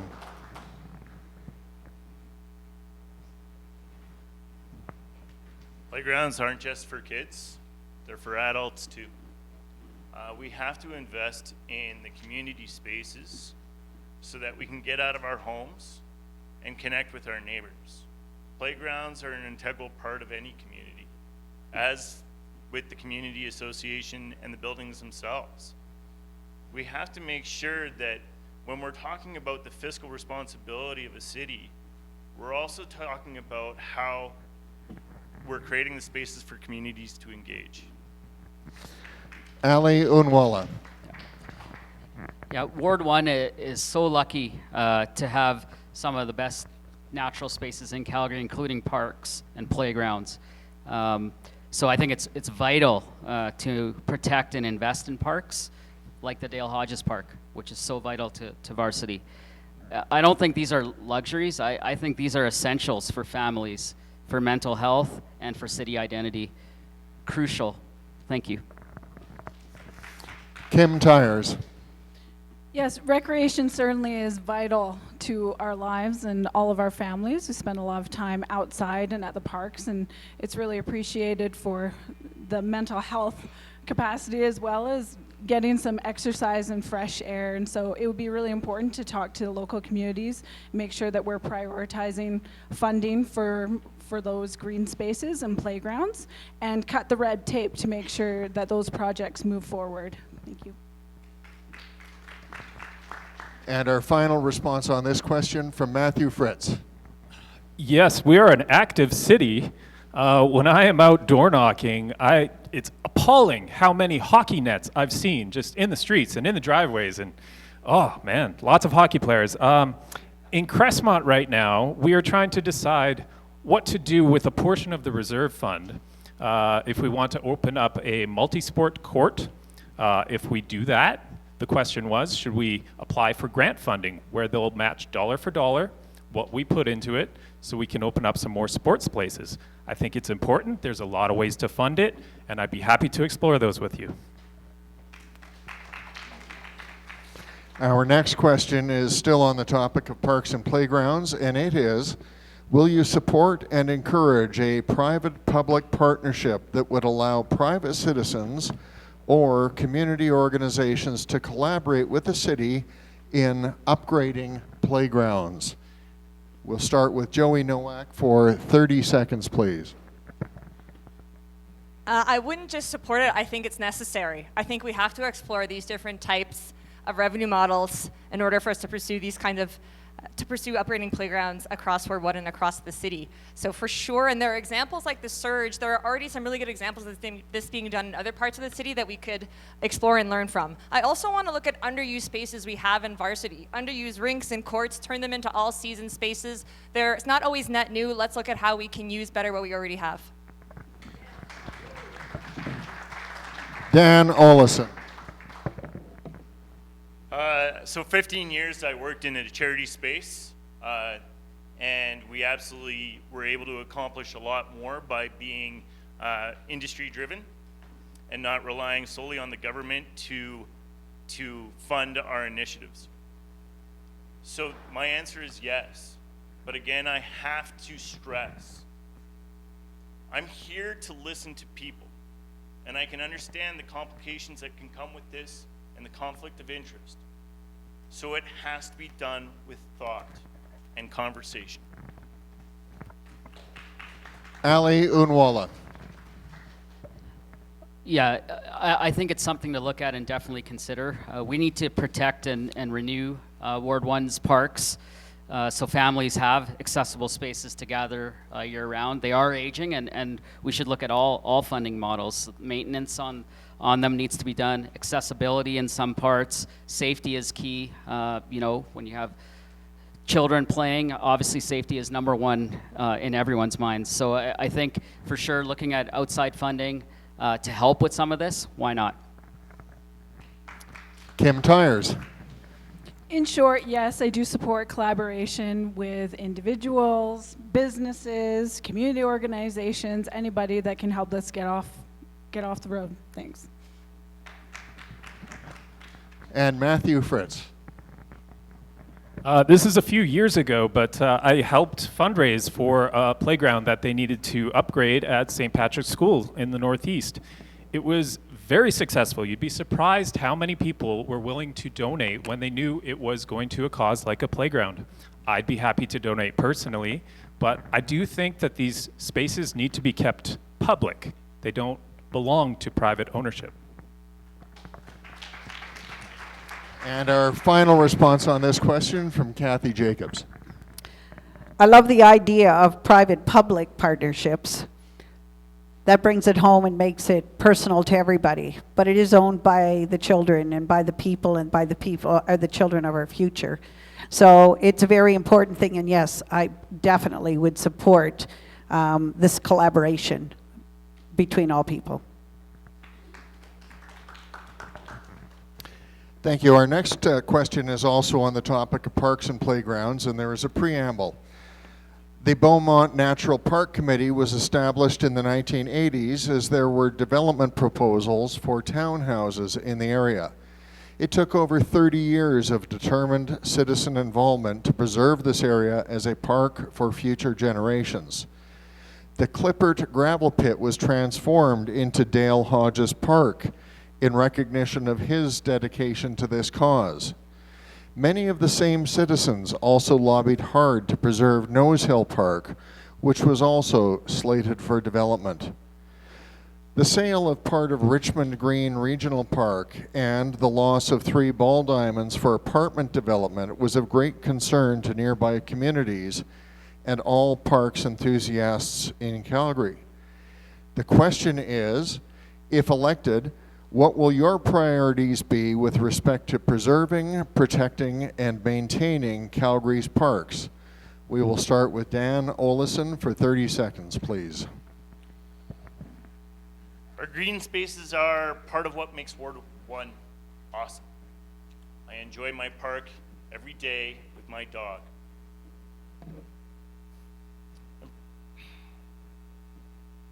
I guess I haven't thought about this, what are my priorities going to be? Because my priorities keep on falling back to the same.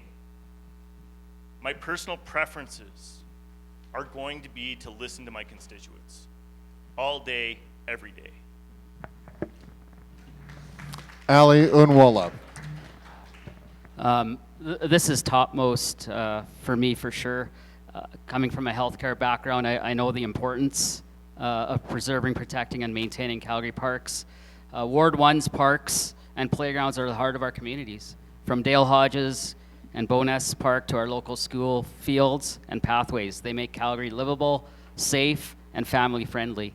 My goal is to protect what we have, fix what's aging, and expand access so every family can enjoy clean, safe, and well-maintained spaces year-round. The Dale Hodges Park is a perfect example and proof that thoughtful design can balance ecology restoration and cost efficiency. Kim Tyers. Yes, I will also do what I can to preserve and protect the parks that we have established in Ward 1. One that comes to mind is the Silver Springs Botanical Gardens. It's 100% volunteer initiative. It's maintained by the volunteers. It has an incredible tree forest and floral variety, and I would like to make sure that that hard work is protected and keep in touch with those volunteers and with those organizations that seek to preserve and thank you. Matthew Fritz. I think I know what Dale would say about this. I've met him a couple times. Let's keep our parks green for everybody. Cathy Jacobs. Well, as a friend of Dale Hodges and a supporter, and he supported me in many years of running my business, or making sure my business was established. I'm very proud that we've established something that really acknowledges his work and his life's support of his communities. I definitely am in support of taking care of and preserving, protecting, and maintaining all of Calgary's parks. It's a vital part of our children's future. Joey Nowak, please.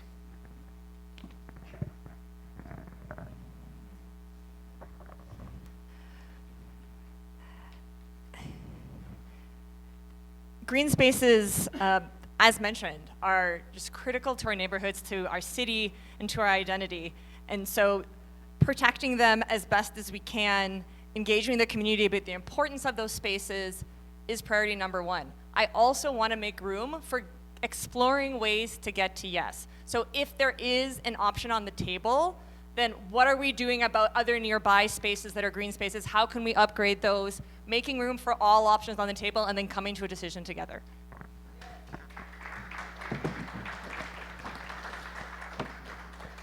Thank you. Our next question deals with restrictive covenants.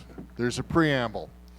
Restrictive covenants are a private agreement between neighbors that can restrict development of their properties to a single family home, among other things. Many communities in Calgary have restrictive covenants from when they were first developed.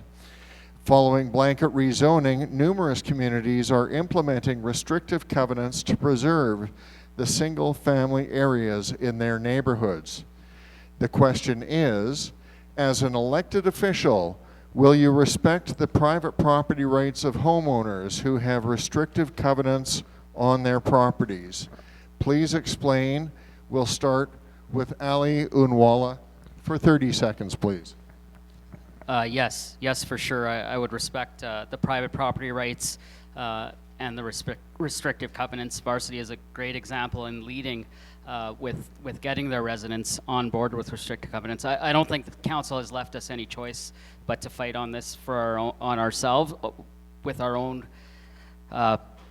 paper and our own fight to get what we want and preserve our neighborhoods and restore our structure. I think when they went from RC1 to RC2 to RCG, they left us no choice but to use these restricted covenants. Thank you. Kim Tyers, please. Yes, I would respect the private property rights that came along with restrictive covenants. It is a legally binding private contract between neighbors, so that would definitely need to be respected. I know the Varsity Community Association, as well as other communities across the city, are participating in this. But like Ali was saying, they wouldn't need to do this if the city didn't respect the property rights that we have right now and the voices that our community has when it comes to respecting the community character and the way that our communities are built. Thank you. Matthew Fritz. Yeah, I think it's appalling that so many people have had to place restrictive covenants on their homes. It costs about $500 to get the process done. This is your home. I will respect your personal property 100%. I think City Council has to do a much better job of that. Cathy Jacobs. I think Matthew stepped inside my head for a moment. Those are definitely how I feel as well. We should not have to do restricted covenants, and the fact that we do have says there's a real serious problem. Your property is your property, but I definitely, if this is the only way we can protect it at this moment in time until we get in there and make some serious change, I will respect restricted covenants on private property. Joey Nowak.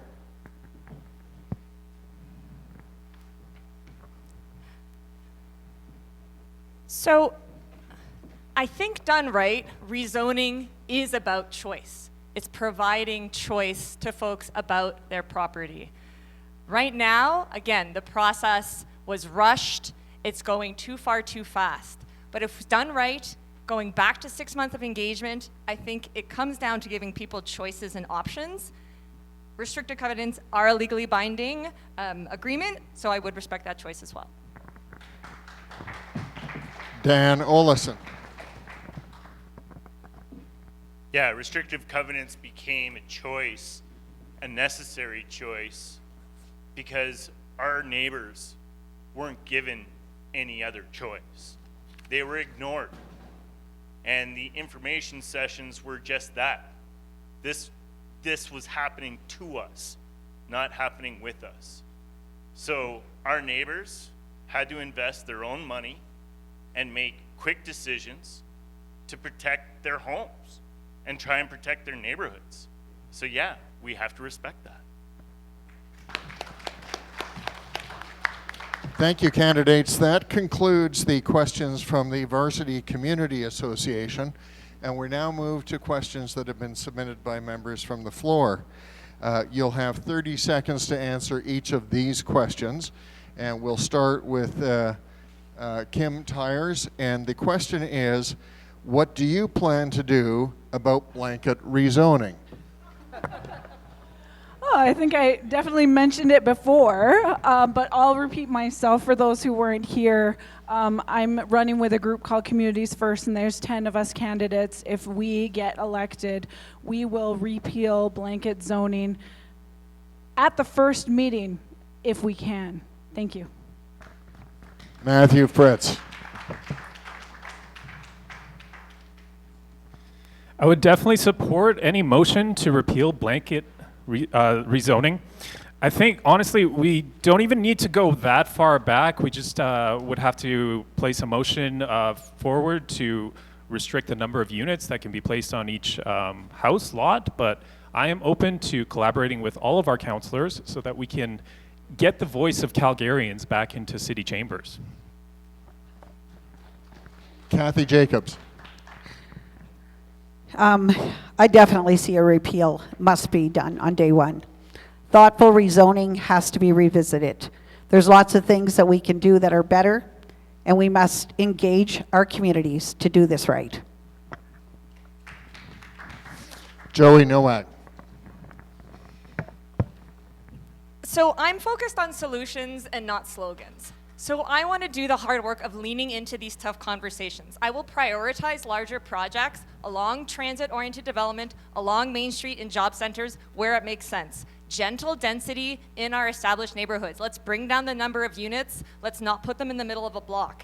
Infrastructure that keeps up. I believe there are ways that we can move forward so that we strengthen our neighborhoods and not strain them as we grow.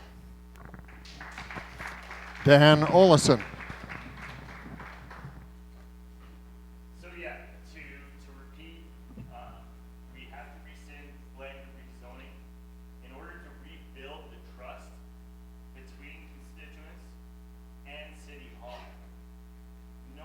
All other actions that we do to densify the city will be fed with controversy and mistrust until we regain the trust. Ali Oonwala. And I, don't oppose growth. We know there's a housing crisis, but blanket rezoning is not the solution. There's not a one-size-fits-all. Varsity is a perfect example of that. And we need to reestablish local input through real consultation and community-specific plans. Our infrastructure, there's no thought to the infrastructure even when the rezoning was passed. And I think we need to be much more careful before doing things like this, and I would bring that to council. Thank you. Thank you. Our next question is, a significant amount of citizens of Calgary Calgarians'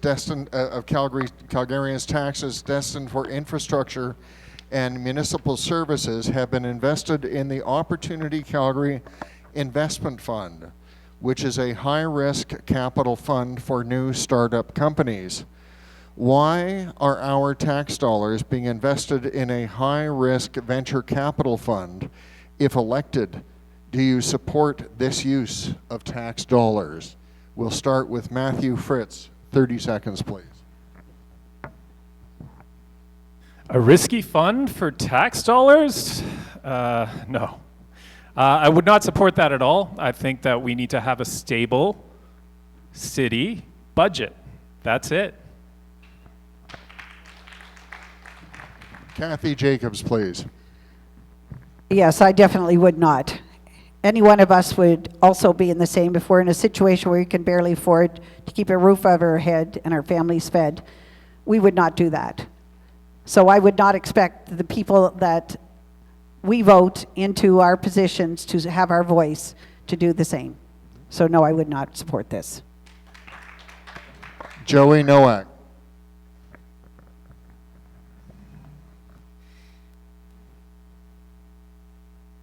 So I do believe in taking risks, reasonable risks. That's how we grow. I think that's part of Calgary's identity.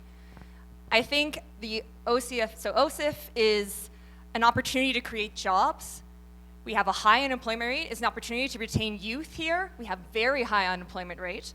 So calculated risks where we have a proven track record in this city of a huge amount of startups created, keeping talent here, I think is worth the risk. Dan Olesen.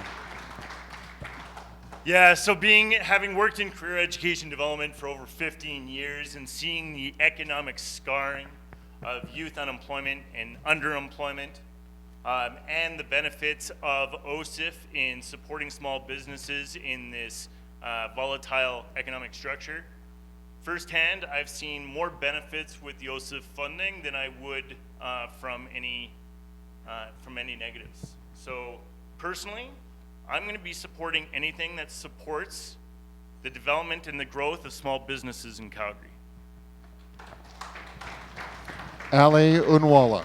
Yeah, this is a tough one, but true to me. As a small business owner, I think funds like this are important. Yes, Calgarians are paying more and getting less, but this does give small businesses an opportunity to thrive And small businesses are vital to communities and neighborhoods. And so I think I would definitely consider something like this. Thank you. Kim Tyers. I'm actually not really sure about this fund. I don't know a lot about it or how much it is or where it comes from or the benefits or the negatives about it. So I can't really comment on that, but I'd be willing to look more into it and give you an answer at a later time. Thank you. Our next question, a succinct question. How is the city to support seniors? Cathy Jacobs, 30 seconds, please. Well, we're seeing this everywhere. I met 2 seniors at the age of 80 living out of their cars in Beaumont Park. Their story was taxes got too high, the families weren't around, and they lost everything. I had to put them in touch with some of the services that helped to get them out of their cars and into a safe place. We are no longer taking care of our seniors. It's an important part. As a senior myself with 5 kids, I would hope that my kids, my community, and our city would make us a priority. We're the ones that started the ball rolling, we're the ones that kept the tax paid, and we're the ones that will be here for our grandchildren, and hopefully long enough that we could see a difference in this city around our seniors. Thank you. Joey Nowak.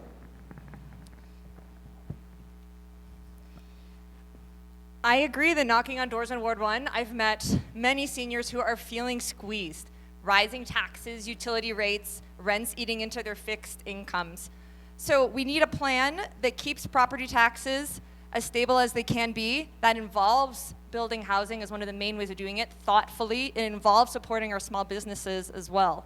We also have to invest in recreation and transit in an affordable and accessible way for allowing all those with different mobility options to continue using them, and also making sure that we are designing our parks in a way that has lighting and shade so that they can also benefit regardless of their mobility options.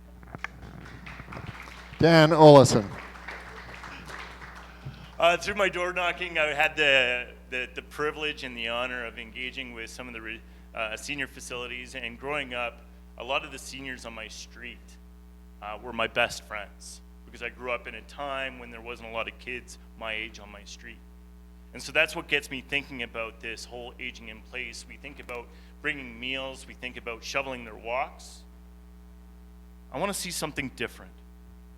I want their experiential wisdom to touch every part of our community, not just about accessibility, but truer connections to our community. And I'd advocate for that. Ali Oonwala. Yeah, similar concerns as I'm going around to the senior homes of the communities. We're seeing the struggles that many seniors have. As a pharmacist, I used to deal with seniors regularly, and they're such an important part. I look at my parents and their relationship with my children, their grandchildren. It's so critical, the learnings the seniors can offer. They need to be able to thrive. They need to be able to have places where they're able to make sure their mental health is in a good place. And I think having public investment in more potentially better senior homes as well will be a good start. Thank you. Kim Tyers. So seniors are currently hit the hardest with this affordability crisis that we're currently in, with the rising taxes and with their fixed income.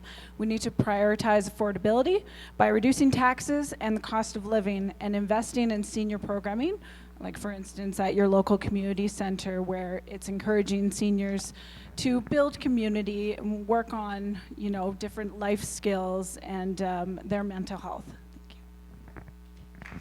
Matthew Fritz. I've had a very similar experience than with these guys. Just outdoor knocking, I've met a lot of seniors that have expressed to me that they are on a fixed income and they don't want to see our property taxes constantly going up and up. I support that. I think that a well-run city has a very stable city budget. Thanks. Thank you. Our next question is, what is your position on additional funding for the police service? How would you address crime in our city? We'll start with Joey Nowak for 30 seconds.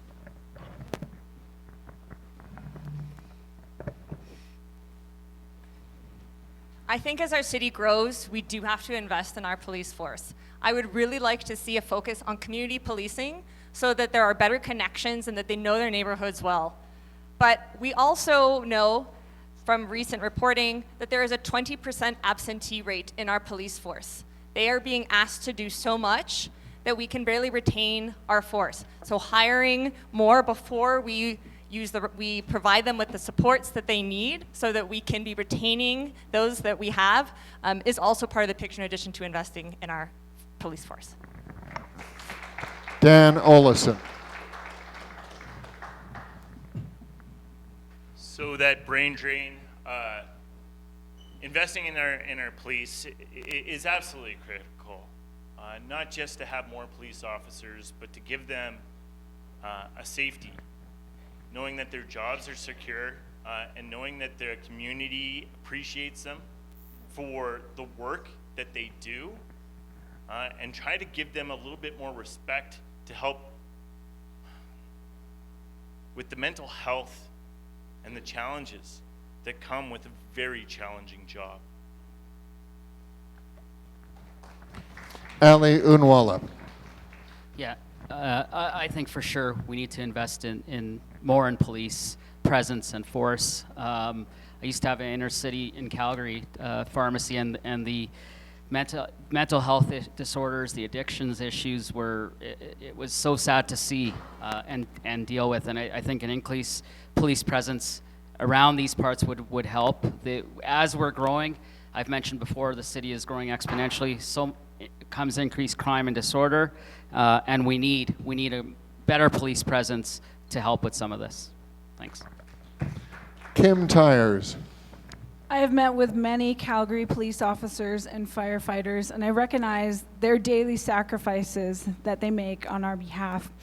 And Communities First, the organization that I'm with, political party, we understand this very well. We want to hire 500 more police officers, and we want to reopen the 24/7 downtown police station.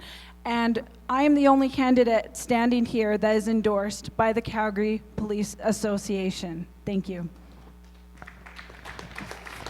Matthew Fritz.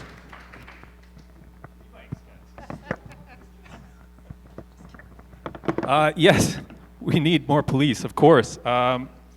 I think in 2024 we had 2,334 police for a city population that was about 1.5 million.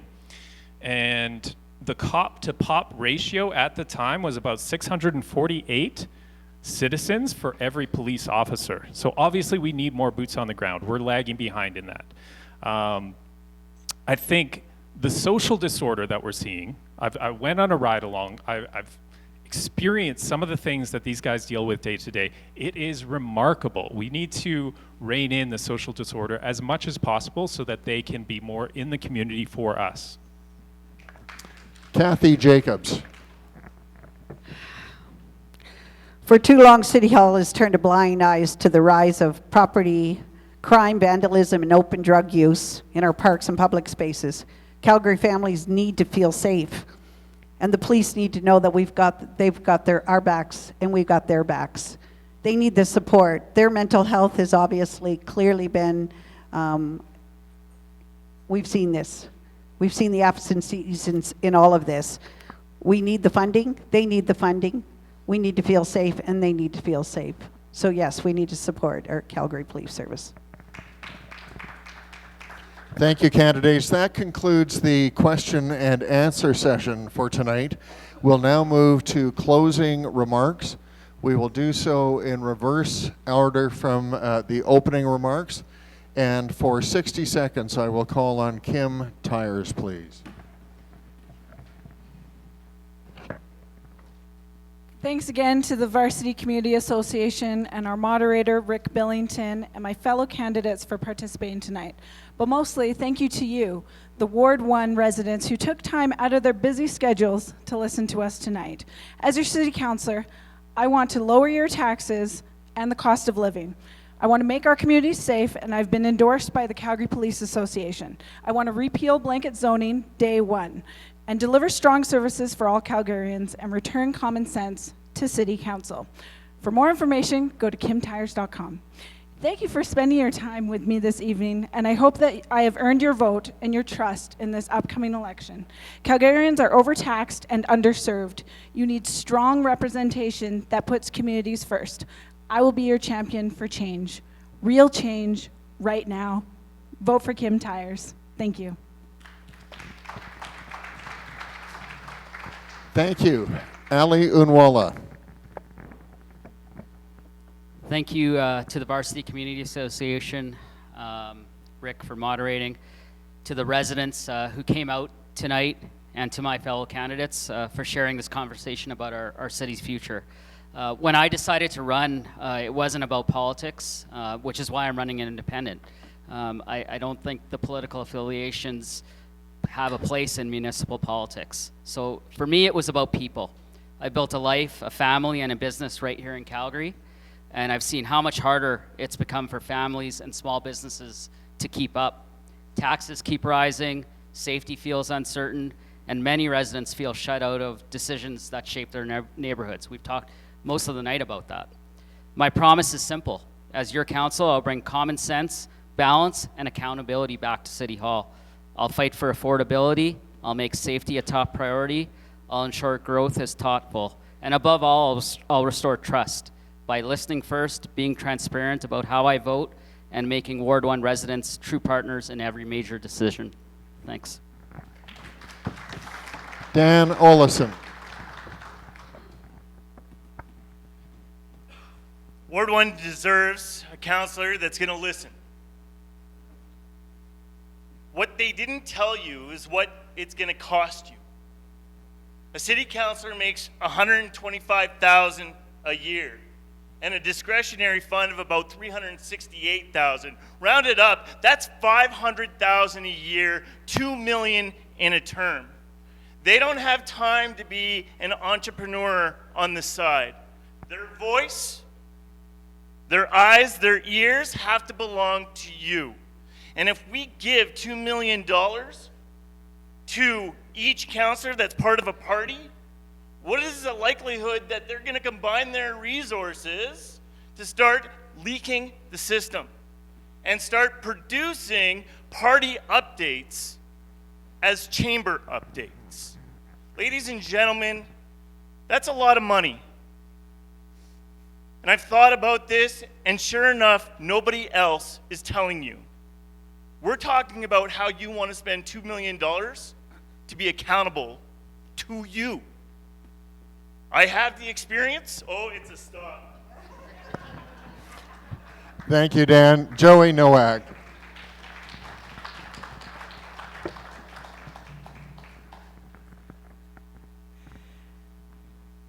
I'm running because I'm tired of politics that fights but doesn't fix. It starts with no rather than finding ways to get to yes. And from the thousands of doors I've knocked on, I'm not alone. Calgary is growing by more than 250 people a day. Calgarians are feeling squeezed and tired, and there's a growing disconnect between the pressures they face and the lack of action on what really matters. We need leadership that focuses on solving problems, not on pointing fingers. In the end, for me, the real test for City Hall is simple. Are Calgarians' lives getting better and our neighborhoods stronger than before? That is the focus I will bring to City Hall every day and will be my North Star. My name is Joey Nowak. I'm asking for your support on Election Day. Thank you.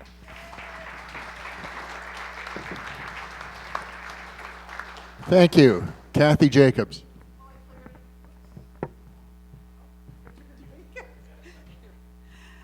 Well, I couldn't wow you with my knowledge, but I can tell you what my heart says. As an individual, as a business owner, which my children have taken over my business, and I'm very proud to see that they've taken over the legacy of what I started 27 years ago. I learned in 27 years how to balance the books, how to be accountable, how to be transparent, and to be real.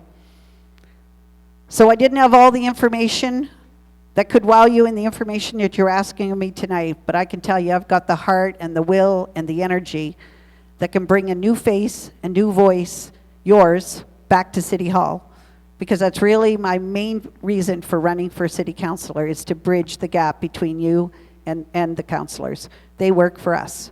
They don't work for somebody else. So I'm going to say this about parties. I wouldn't be before you today if it weren't for a great group of individuals, citizens like yourself, that formed a group of like-minded people with ideas that we all agreed on, common sense ideas. So I stand with a Calgary Better Party, a Better Calgary Party, and I stand with them because they chose me, and I'm choosing you. So vote for Cathy Jacobs, Ward 1. Thank you. Thank you. Matthew Fritz. Wow, big night. Thank you very much, Joanne, for bringing us all together. Bob and Doug. Rick for moderating. That's amazing. Jeremy, thank you so much for the live broadcast. You've done a lot of these, man. I've watched them. Very impressed. And most importantly, I want to thank everybody for being here, for taking the time to listen, to ask questions, and to care about your community's future.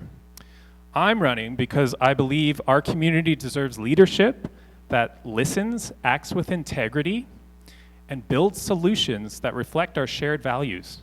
Whether it's tackling affordability, creating safe spaces, strengthening mental health and social supports, I'm committed to practical people first action, Together, we can create a city that is vibrant, a city that works for everyone, and I'm asking for your support.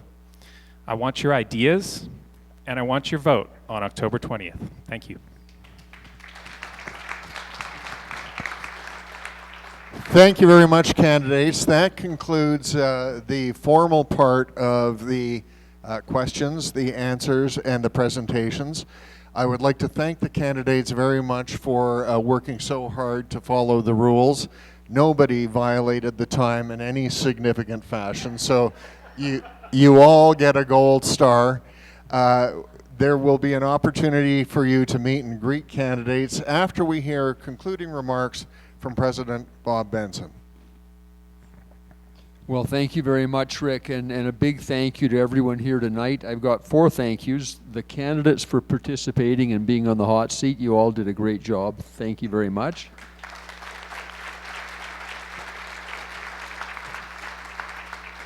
Secondly, Rick Billington, for your great moderating. Thank you kindly. Experience shows. Joanne, who we've heard lots about tonight, but I can never say enough about Joanne. She's the heart and soul of Varsity, and we owe her all a great big thank you. And all the other volunteers from Varsity here tonight, and Doug Smith, our excellent GM, and his staff, a big thank you to them too. And last but not least, all of you for being engaged and coming out tonight. It's a sign of a concerned group of citizens, and I thank you all very much. So welcome to stay. I think we're open here till 10 p.m. for a meet and greet with candidates, so feel free to mingle, and thank you again.